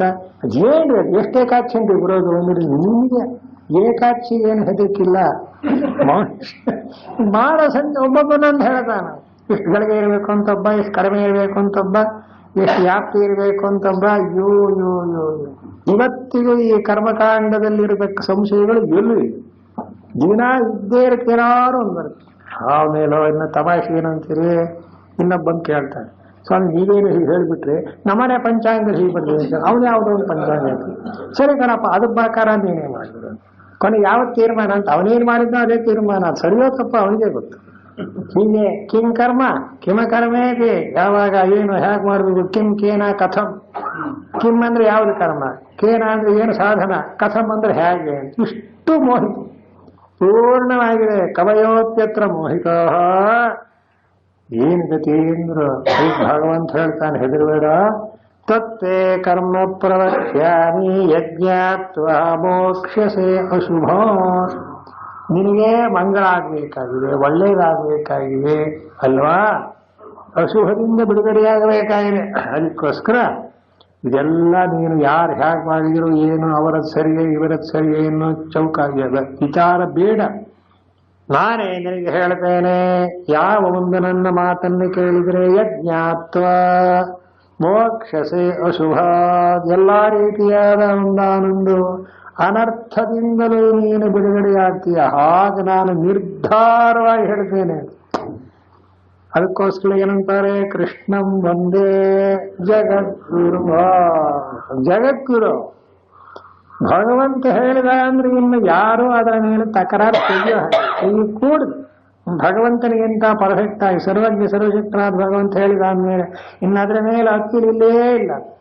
ಸ್ವಾಮಿ ಸುಪ್ರೀಂ ಕೋರ್ಟಲ್ಲೂ ಕೂಡ ತೀರ್ಮಾನ ಹೋಯಿತು, ಮತ್ತೆ ಅಪೀಲ್ ಹಾಕ್ತೀವಿ. ಏನಿಗೆ ಹಾಗೇ ಹೋಯ್ತದ, ಅಲ್ಲಿ ಕ್ಲೋಸ್ ಅಂತ. ಸುಪ್ರೀಂ ಕೋರ್ಟ್ ತೀರ್ಮಾನ ಅಂದ್ರೆ ಏನಾಯ್ತು, ಇನ್ ಮತ್ತೆ ಅಪೀಲ್ ಏನು ಅಲ್ಲಿ ಕ್ಲೋಸ್ ಆಗುತ್ತೆ ಅಲ್ವೇ. ಹಾಗೆ ಭಗವಂತ ಹೇಳಿದ ಅಂದ್ರೆ ಮುಗಿಯಿತು. ಅದಕ್ಕೋಸ್ಕರ ನಾನೇ ಹೇಳ್ತೀನಿ ಕೇಳಪ್ಪ. ಕಿಂ ಕರ್ಮ ಕಿಮ ಕರ್ಮೇತಿ ಅಂತ ನೋಡಿ ಅರ್ಜುನನಿಗೆ ಮನಸ್ಸಿನಲ್ಲಿ ಒಂದು ದಾರ್ಢ್ಯತೆ ಬರಬೇಕು. ಇದು ತುಂಬಾ ಅವಶ್ಯಕ. ಅದಕ್ಕೋಸ್ಕರ ಏನಂತಾರೆ, ಯಾವನಾದ್ರೂ ಒಬ್ಬ ಗುರು ಅಥವಾ ಶಾಸ್ತ್ರ ಇದನ್ನು ಮನುಷ್ಯ ಪೂರ್ಣವಾಗಿ ನಂಬಿ ಬಿಡಬೇಕು. ಅದೇನಾರ ಆಗಿರಲಿ, ಅದರಿಂದ ಅತ್ಯಂತವಾಗಿ ಪುರುಷಾರ್ಥ ಪಡೆಯೋದಕ್ಕೆ ಸಾಧ್ಯ. ಇಲ್ಲದ್ರೆ ಏನಾಗುತ್ತೆ, ಸುಮ್ಮನೆ ವ್ಯಾಮೋಹ ಉಂಟಾಗುತ್ತೆ. ಹಾಗಾಗಬಾರ್ದು. ಆದ್ದರಿಂದಲೇ ಕರ್ಮ ಪ್ರವಕ್ಷ್ಯಾಮಿ. ಕರ್ಮ ಅಕರ್ಮ ತತ್ತೇ ಕರ್ಮ ಶಂಕರಾಚಾರ್ಯರು ಕರ್ಮ ಕರ್ಮ ಚ ಪ್ರವಕ್ಷ್ಯಾಮಿ. ಕರ್ಮ ಅಂದ್ರೇನು ಅಕರ್ಮ ಅಂದ್ರೇನು ಅನ್ನೋದನ್ನ ನಾನೇ ಹೇಳ್ತೀನಿ ಕೇಳು. ಇನ್ನೇನದಕ್ಕಿಂತ ಅದರಿಂದ ಉಪಯೋಗವೇನು, ಯಜ್ಞಾತ್ವಾ ಮೋಕ್ಷಸೆ ಅಶುಭೋತ್ ಅಂತ. ಅದನ್ನು ಸರಿಯಾಗಿ ಕರ್ಮ ಯಾವುದು ಅಕರ್ಮ ಯಾವುದು ಎಂಬುದನ್ನ ಅತ್ಯುತ್ತಮವಾದ ರೀತಿಯಲ್ಲಿ ಪೂರ್ಣವಾಗಿ ತಿಳ್ಕೊಂಡ್ಬಿಟ್ರೆ ಈ ಅಜ್ಞಾನದಿಂದ ಬಿಡುಗಡೆ ಹೊಂದುತ್ತೀಯೋ ಅಂದ್ರೆ. ನಚೈತತ್ವಯ ಮಂತವ್ಯಂ ಕರ್ಮನಾಮ ದೇಹಾದಿಚೇಷ್ಟ ಲೋಕ ಪ್ರಸಿದ್ಧಂ ಅಕರ್ಮನಾಮ ತದಕ್ರಿಯಾ ತೂಷ್ಣೀಮಾಸನಂ ಕಿಂತತ್ವ ಬೋದ್ಧವ್ಯಂ ಇತೆ. ಇದೊಂದು ಶ್ಲೋಕ ಹೇಳುವುದು. ಅಂದ್ರೆ ಈ ಶ್ಲೋಕಕ್ಕೆ ಮುಂದಿನ ಶ್ಲೋಕಕ್ಕೆ ಅವತರಣಿಕೆ ಬರೀತಾರೆ ಶಂಕರಾಚಾರ್ಯರು. ಏನಂದ ಭಗವಂತ, ತತ್ತೇ ಕರ್ಮ ಪ್ರವಕ್ಷ್ಯಾಮಿ ಎಂದ. ಆದರೆ ಹೀಗೆ ಅರ್ಥ ಮಾಡಬಾರ್ದು. ನಚೈತತ್ವಯಂ ಅಂತ ಹೇಳಿದ್ರೆ ಈಗ ನಾ ಹೇಳಿದ ಮಾತನ್ನ ಹೀಗೆ ಅರ್ಥ ಮಾಡ್ಕೋಬೇಡ ಅಂತ. ಏನಂತ, ಕರ್ಮ ಅಕರ್ಮ ವಿಕರ್ಮ ಹೇಳ್ತೇನೆ, ಅದ್ರ ಗುಟ್ಟು ಹೇಳ್ತೇನೆ ಅಂತ ನಾನು ಅಂದಲ್ಲಪ್ಪ ಅಂತ ಭಗವಂತ ಹೇಳ್ತಾ ಇರೋದು. ಈ ಸಂದರ್ಭದಲ್ಲಿ ಆ ಮಾತನ್ನ ತಪ್ಪಾಗಿ ಅರ್ಥ ಮಾಡ್ಬೇಡ. ಏನಂತ, ಏನ್ ಭಗವಂತ ಕರ್ಮ ಅಂದ್ರೇನು ಹೇಳ್ತೇನೆ ಅಂತ ನಂಗೆ ಗೊತ್ತಿಲ್ವಾ? ಎಷ್ಟೋ ಜನ ಹಾಗೆ ಏನಿಂಥವ್ರು ಹೇಳ್ತಾರಂತೆ, ಏನ್ ಹೇಳ್ತಾರೆ ನನಗೆ ಗೊತ್ತಿಲ್ಲ ಈಗ. ಹೀಗಂತ ಕರ್ಮ ಅಂದ್ರೇನು, ಕರ್ಮನಾಮ ದೇಹ ವಿಚೇಷ್ಟ, ಶರೀರದಲ್ಲಾಗತಕ್ಕಂಥ ವ್ಯಾಪಾರ. ಕಣ್ಣು ಮಿಟಕ್ಸೋದು ಒಂದು ಕರ್ಮ, ಉಸಿರಾಡೋದು ಒಂದು ಕರ್ಮ. ಇದನ್ನೇನು ಭಗವಂತ ಹೇಳ್ಬೇಕು ದೊಡ್ಡದಾಗಿ? ಏನು ಮಹಾ ಕರ್ಮ ಅಂದ್ರೆ ದೇಹಾದಿ ಚೇಷ್ಟ, ಲೋಕ ಪ್ರಸಿದ್ಧವಾಗಿದೆ. ಆಮೇಲೆ ಅಕರ್ಮ, ಕರ್ಮ ಅಲ್ಲ ಅಂದ್ರೆ ಏನು? ತದಕ್ರಿಯೆ, ಮಾಡದೇ ಇರೋದು. ಮಾಡ್ತಕ್ಕದ್ದನ್ನು ಕರ್ಮ ಅಂತೀವಿ, ಮಾಡದೇ ಇರೋದನ್ನು ಕರ್ಮ ಅಲ್ಲ. ನೋಡಿದ್ರೆ ಅರ್ಜುನ ನಮ್ಮ ಹಾಗೆ ಅಂದ್ರೆ ನಮ್ಮನ್ನೇ ಅರ್ಜುನನ್ ಮಾಡ್ಕೊಂಡು ಹೇಳ್ತಾ ಇದ್ದಾರೆ. ಏನಂತ ದೊಡ್ಡವ್ರನ್ನ ಕೇಳೋದೇನು? ಕರ್ಮ ಅಂದ್ರೆ ನನಗೆ ಗೊತ್ತಿದೆ, ಅಕರ್ಮ ಅಂದ್ರೂ ಗೊತ್ತಿದೆ. ಏನ್ ಕಿಂ ಕರ್ಮ ಕಿಮ ಕರ್ಮ ಏನು ಕರ್ಮದ ವಿಷಯದಲ್ಲಿ ಬಲ್ಲವರು ಕೂಡ ಮೋಹಿತರಾಗಿದ್ದಾರೆ. ಏನು ಮಹಾರಾಯ ಹೊಗಳೋದ್ ನೀನು ಅಂತ. ಕರ್ಮ ಅಂದ್ರೆ ನನಗೆ ಗೊತ್ತಿಲ್ಲ, ಅಕರ್ಮ ಅಂದ್ರೆ ಗೊತ್ತಿಲ್ಲ. ಎಷ್ಟೋ ಜನ ಹೀಗೆ ಮೋಸ ಮನುಷ್ಯನ ಅಹಂಕಾರ ಹೀಗೆಲ್ಲ ಒಂದು ತಲೆ ಕೆಡಿಸುತ್ತೆ. ಅದಕ್ಕೋಸ್ಕರ ಇನ್ನೊಬ್ರು ಎಷ್ಟೋ ಸಲ ಏನಾಗುತ್ತೆ ಅಂತೀರಿ, ಯಾರು ಹೇಳ್ತಿದ್ರೆ ಅದು ಹೇಳೋದನ್ನ ಕೇಳಕ್ ಕೂಡ ಹಿಂಗೆ ಒಂದಾನೊಂದು ಸಮಾಧಾನ ಸಹನೆ ಇರೋದಿಲ್ಲ. ಸಾಕು ಸಾಕು ಸಾಕು ಸಾಕು ಸಾಕು ಗುರುಡೆ ದಯಮಾಡಿಸಿ ಏನ್ ಮಾಡ್ತೀವಿ. ಒಂದಾನೊಂದು ಮನುಷ್ಯನ ಸ್ವಭಾವ ಇಷ್ಟು. ಹಾಗೆಲ್ಲಾರು ಅರ್ಜುನ ಅಂದ್ಬಿಟ್ರೆ ಅದಕ್ಕಂತಾನೆ ಭಗವಂತ ಹಾಗಲ್ಲ. ತದಕ್ರಿಯಾ ದೋಷಣಿ ಗೊತ್ತಪ್ಪ. ಅರ್ಜುನ ಹೇಳೋದು ಏನಂತ? ಅಕರ್ಮ ಅಂದ್ರೇನು? ಸುಮ್ಮನೆ ಕೂತಿರೋದು.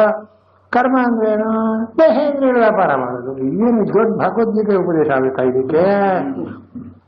ಕಿಂತತ್ರ ಬೋದ್ಧವ್ಯಂ, ಅದು ತಿಳ್ಕೊಳ್ಳೋದೇನಿದೆ ಅಂದ್ರೆ ಉಚ್ಯತೆ. ಹಾಗನ್ಕೋಬೇಡ. ಕರ್ಮಣಾಶ್ಯತಿ ಬೋದ್ಧವ್ಯಂ, ಬೋದ್ಧವ್ಯಂಚ ವಿಕರ್ಮಣಃ, ಅಕರ್ಮಣಶ್ಚ ಬೋದ್ಧವ್ಯಂ, ಗಹನಾ ಕರ್ಮಣೋ ಗತಿ. ಅಂಡರ್ಲೈನ್ ಮಾಡಬೇಕು, ಗಹನಾ ಕರ್ಮಣೋ ಗತಿ. ಏನಂತ? ನಾನೇ ಕರ್ಮ ಅಂದ್ರೇನು, ಅಕರ್ಮ ಅಂದ್ರೇನು, ವಿಕರ್ಮ ಅಂದ್ರೇನು ಗೊತ್ತಿದೆ ನಂಗೆ. ಗೊತ್ತಿದೇನಪ್ಪ ಹೇಳು ನೋಡೋಣ ಅಂತ. ಅಕರ್ಮ ಅಂದ್ರೆ ಏನು? ಏನು ಮಾಡದೇ ಇರೋದು. ವಿಕರ್ಮ ಅಂದ್ರೆ ಏನು? ಕೆಟ್ಟ ಕರ್ಮ ಮಾಡೋದು. ಇಷ್ಟೇ ಇನ್ನೇನು ಭಗವದ್ಗೀತೆ ಹೇಳೋದು ಅಂತ ಆಗಲ್ಲ. ಆದ್ದರಿಂದ ಕರ್ಮ ಅಕರ್ಮ ವಿಕರ್ಮಗಳ ವಿಷಯದಲ್ಲಿ ಅತ್ಯವಶ್ಯಕವಾಗಿ ತಿಳ್ಕೊಳ್ಳತಕ್ಕಂತಿದೆ. ಏಕೆಂದರೆ ಕರ್ಮ ಅಂದ್ರೆ ಬರೀ ಶರೀರೇಂದ್ರಿಯಗಳಲ್ಲಾಗತಕ್ಕಂಥ ಯಾವುದೇ ಒಂದಾನೊಂದು ಚೇಷ್ಟೆಗಳಲ್ಲ ಅಂತ. ಶರೀರೇಂದ್ರಿಯ ಚೇಷ್ಟೆಗಳನ್ನೆಲ್ಲ ಕರ್ಮ ಅಂತ ಕರೆಯೋದಿಲ್ಲ. ಅದಕ್ಕೆ ತಕ್ಷಣ ಬರೆದರು ಶಂಕರಾಚಾರ್ಯರು, ಕರ್ಮಣ ಅಂದ್ರೆ ಶಾಸ್ತ್ರವಿಹಿತಸ್ಯ ಅಂತ. ಬಾಕಿ ದೇಹಾದಿ ಚೇಷ್ಟ ಕರ್ಮಗಳಿಗೆ ಯಾರು ಪುಸ್ತಕ ಓದಿ ಮಾಡಬೇಕಾದಿಲ್ಲ, ಅದು ಗೊತ್ತಿದೆ. ಆದ್ರೆ ಏನು ಮಾಡಬೇಕಾದದ್ದು ಇನ್ನು ಶಾಸ್ತ್ರವಿಹಿತವಾದ ಕರ್ಮದ ವಿಷಯ ಏನು ಗೊತ್ತಿದೆ ನಮಗೆ? ಇವತ್ತಿಗೂ ಗೊತ್ತಿಲ್ಲ. ಶಾಸ್ತ್ರವನ್ನೇ ಕೇಳಬೇಕು. ಶ್ರದ್ಧೆ ಉಳ್ಳವರೇನು ಮಾಡ್ತಾರೆ? ಮಾಡಬೇಕೆ ಮಾಡಬಾರ್ದೆ ಅಂತ ಬಂದು ಕೇಳ್ತಾರೆ ಅಲ್ಲೇ. ಇದು ಒಂದು ರೀತಿಯಾಗಿ ಕರ್ಮವನ್ನ ತಿಳ್ಕೋಬೇಕು ಎಂಬುದರ ಗುಟ್ಟು. ಎಲ್ರಿಗೂ ಎಲ್ಲಾ ಕರ್ಮದ ವಿಷಯವೂ ಗೊತ್ತಿರಲ್ಲ. ಆದ್ದರಿಂದ ಶಾಸ್ತ್ರವನ್ನ ಬಲ್ಲವರನ್ನ ಕೇಳಿ ಬೋದ್ಧವ್ಯಂ. ಅದಕ್ಕೆ ಶಾಸ್ತ್ರವಿಹಿತಸ್ಯ ಹಿ ಯಸ್ಮಾದಪಿ ಅಸ್ತಿ ಬೋದ್ಧವ್ಯಂ. ಶಾಸ್ತ್ರವಿಹಿತವಾದ ಕರ್ಮಗಳ ವಿಷಯದಲ್ಲೇ ಸಾಮಾನ್ಯರಿಗೆ ಗೊತ್ತಿರುವುದಿಲ್ಲವಾದ್ದರಿಂದ ಅದನ್ನ ಶಾಸ್ತ್ರ ಬಲ್ಲವರಿಂದಲೇ ತಿಳ್ಕೊಬೇಕು. ಹಾಗೇನೆ ಅಸ್ತ್ಯೇವ ವಿಕರ್ಮಣಃ ಪ್ರತಿಷಿದ್ಧಸ್ಯ. ಅದೇ ರೀತಿ ವಿಕರ್ಮ ಅಂದ್ರೆ ಏನು? ಮಾಡಬಾರದು ಅಂತ. ಮಾಡಬಾರದ್ದು ಯಾವುದು, ಮಾಡಬೇಕಾದದ್ದು ಯಾವುದು ಅನ್ನೋಕ್ಕೆ ಯಾವುದು ಪ್ರಮಾಣ? ಶಾಸ್ತ್ರ. ಕೊನೆಯಲ್ಲಿ ಬರ್ತದೆ ತಸ್ಮಾತ್ ಶಾಸ್ತ್ರಂ ಪ್ರಮಾಣಂತೆ ಕಾರ್ಯ ವ್ಯವಸ್ಥಿತ. ಒಂದು ಭಗವದ್ಗೀತೆ ಮುಗಿಯೋವರೆಗೂ ಒಂದೇ ತಾತ್ಪರ್ಯ, ಇನ್ನೇನು ಅಲ್ಲಾಡಲ್ಲ. ಒಂದೊಂದ್ಸಲ ಬಂದದ್ದು ಇನ್ನೊಂದ್ಸಲ ಅದನ್ನು ರಿಪೀಟ್ ಮಾಡ್ತಾರೆ. ಆದ್ರಿಂದ ಏನಾಯ್ತು? ಅಕರ್ಮ ಅಂದ್ರೆ ಏನು, ವಿಕರ್ಮ ಅಂದ್ರೆ ಏನು, ಕರ್ಮ ಅಂದ್ರೆ ಏನು, ಮೂರನ್ನು ಕರ್ಮ ವಿಕರ್ಮಗಳನ್ನ ತಿಳಿಯಬೇಕು. ಕರ್ಮಣ ಬೋದ್ಧವ್ಯಂ, ಬೋದ್ಧವ್ಯಂಚ ವಿಕರ್ಮಣಃ. ವಿಕರ್ಮದ ವಿಷಯದಲ್ಲೂ ಯಾವುದು ಮಾಡಬಾರದ್ದು ಅನ್ನೋದನ್ನು ತಿಳ್ಕೋಬೇಕು. ಅಷ್ಟೇವ ಪ್ರತಿಷಿದ್ಧಸ್ಯ, ಪ್ರತಿಷಿದ್ಧವಾದದ್ದೇನು ಅನ್ನೋದನ್ನು ತಿಳ್ಕೋಬೇಕು. ತಥಾಪಿ ಅಕರ್ಮಣಶ್ಚ, ಕರ್ಮವನ್ನ ಮಾಡದೇ ಇರುವಿಕೆ. ನೋಡಿ, ಕರ್ಮದಲ್ಲಿ ಕರ್ಮ ಮಾಡೋದು, ತಪ್ಪಾಗಿ ಮಾಡೋದು, ಏನನ್ನು ಮಾಡೋದು ತಪ್ಪಾಗಿ ಮಾಡುವುದು, ಮಾಡದೇ ಇರುವುದು ಅಂತ ಕರ್ಮ ಅಕರ್ಮ ವಿಕರ್ಮ ಅಂತ ಮೂರಾಯಿತು. ಇದಿಷ್ಟು ಕೂಡ ತಿಳ್ಕೋಬೇಕಾದದ್ದು.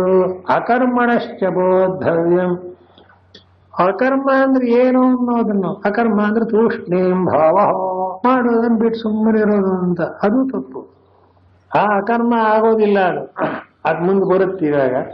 ಆದ್ದರಿಂದ ತ್ರಿಶ್ವಪಿ ಅಧ್ಯಾಹಾರ ಕರ್ತವ್ಯ ಎಂತ ಕರ್ಮಣ ಅಸ್ತಿ ಬೋದ್ಧವ್ಯಂ ವಿಕರ್ಮಣಶ್ಚಾಪಿ ಬೋದ್ಧವ್ಯಂ ಅಕರ್ಮಣಶ್ಚಾಪಿ ಬೋದ್ಧವ್ಯಂ ಅಂತ ಅಧ್ಯಾಹಾರ ಮಾಡಬೇಕು.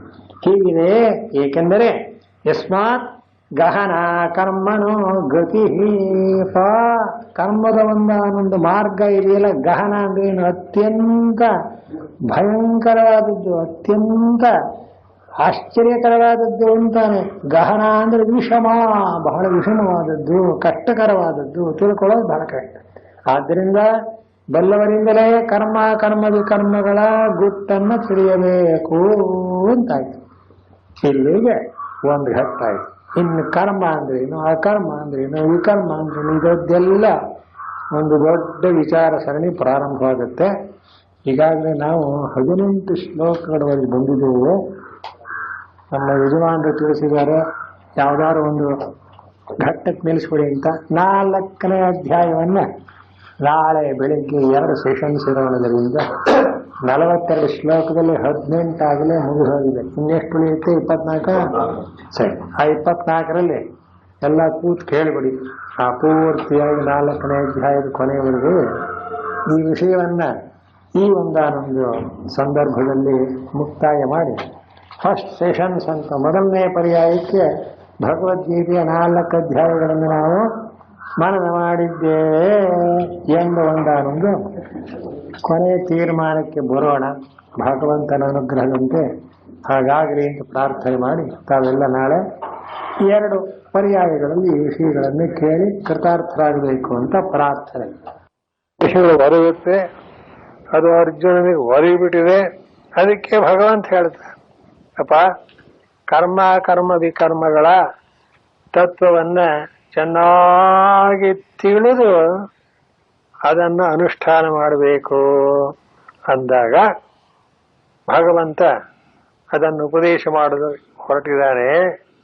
ಅದಕ್ಕೆ ಅವತರಣಿಕೆಯಾಗಿ ಭಗವತ್ಪಾದರು ಏನಂದ್ರು, ಕರ್ಮಣೋಹ್ಯಪಿ ಬೌದ್ಧವ್ಯಂ ಅಂತ ಭಗವಂತ ಹೇಳಿದ್ದರ ಜೊತೆಗೆ ಸರಿ ಕರ್ಮದ ವಿಷಯದಲ್ಲಿ ಏನ್ ತಿಳ್ಕೋಬೇಕು, ವಿಕರ್ಮ ಅಂದ್ರೆ ನಿಷಿದ್ಧ ಕರ್ಮಗಳ ವಿಷಯದಲ್ಲಿ ಏನ್ ತಿಳ್ಕೋಬೇಕು, ಹಾಗೆ ಅಕರ್ಮ ಅಂದ್ರೆ ಕರ್ಮ ಮಾಡದೇ ಇರುವುದು ಅನ್ನೋ ಮಾತಿಗೆ ಏನರ್ಥ, ಏಕೆ ಅಂದ್ರೆ ಇದೆಲ್ಲವನ್ನು ತಿಳಿಯೋದು ಬಹಳ ಅಗತ್ಯ ಅಂತ ಭಗವಂತ ಹೇಳಿದ್ದಾನೆ. ಈಗ ಅದನ್ನ ಪರಮಾತ್ಮ ವಿವರಣೆ ಮಾಡ್ತಾನೆ. ಕಿಂಪುನಸ್ತತ್ವಂ, ಹಾಗಾದ್ರೆ ಏನಪ್ಪಾ ಇದರ ಒಂದಾನೊಂದು ಅಭಿಪ್ರಾಯ, ಕರ್ಮ ಅಂದ್ರೇನು, ಅಕರ್ಮ ಅಂದ್ರೇನು, ವಿಕರ್ಮ ಅಂದ್ರೇನು ಎಂಬುದನ್ನ ಪ್ರತಿಜ್ಞೆ ಮಾಡಿಬಿಟ್ನಲ್ಲ ಭಗವಂತ. ಬೌದ್ಧವ್ಯಂ ಅಂತ ಹೇಳುದ, ಕರ್ಮ ಅನ್ನೋದನ್ನು ತಿಳ್ಕೋಬೇಕು ಇತ್ಯಾದಿ. ಅದೇನದು ತತ್ವ ಅಂದರೆ ಉಚ್ಯತೆ. ಈಗ ಭಗವಂತ ಬಾಯಿ ಬಿಟ್ಟು ಸಾಕ್ಷಾತ್ತಾಗಿ ಹೇಳ್ತಾನೆ, ಕರ್ಮಣ್ಯ ಕರ್ಮ ಯಃ ಪಶ್ಯೇತ್ ಅಕರ್ಮಣಿ ಚ ಕರ್ಮ ಯಃ ಸಬುದ್ಧಿಮಾನ್ ಮನುಷ್ಯೇಷು ಸಯುಕ್ತ ಕೃತ್ಸ್ನ ಕರ್ಮ ಕೃತ್. ಇದೊಂದು ಒಳ್ಳೆ ಒಗಟಿನಂತೆ ಇರತಕ್ಕಂಥ ಶ್ಲೋಕ. ಮಹಾಭಾರತವನ್ನು ಬರೆದಂಥ ವೇದವ್ಯಾಸರು ಒಂದ್ ಕಡೆ ಕೊನೆಯಲ್ಲಿ ಹೇಳ್ತಾರೆ, 1,00,000 ಶ್ಲೋಕಗಳ ಈ ಮಹಾಭಾರತದಲ್ಲಿ 8 ಶ್ಲೋಕ ಸಹಸ್ರಾಣಿ 8 ಶ್ಲೋಕ ಶತಾನಿ ಚ ಅಹಂ ವೇದ್ಮಿ ಶುಕೋ ವೇತ್ತಿ ಸಂಜಯೋ ವೇತ್ತಿ ವಾನವ ಅಂತ ಒಂದು ಮಾತು. ಮಹಾಭಾರತವನ್ನು ಪೂರ್ಣವಾಗಿ ಬರೆದಂತಹ ವೇದವ್ಯಾಸರು ಕೊನೆಯವರೆಗೆ ಈ ಮಾತನ್ನು ಹೇಳ್ತಾರೆ. ಯಾಕೆಂದ್ರೆ 1,00,000 ಶ್ಲೋಕಗಳ ಅತ್ಯಂತ ದೊಡ್ಡ ಇತಿಹಾಸ ಗ್ರಂಥ. ಅದರೊಳಗೆ ಮಧ್ಯೆ ಮಹಾಭಾರತಂ ಅಂತ ಭಗವದ್ಗೀತೆಯೂ ಬಂದಿದೆ. ಇದನ್ನ ವೇದವ್ಯಾಸರು ರಚನೆ ಮಾಡಿ ಶುಕ ಮಹಾಮುನಿಗೆ ಹೇಳುವಾಗ ಈ ಮಾತನ್ನಂತಾರಪ್ಪ, ಇದರಲ್ಲಿ 8,800 ಶ್ಲೋಕಗಳು ಗೂಢವಾಗಿವೆ. ಇವುಗಳ ಅರ್ಥವನ್ನ ಅಹಂ ವೇದ್ಮಿ ವೇದವ್ಯಾಸ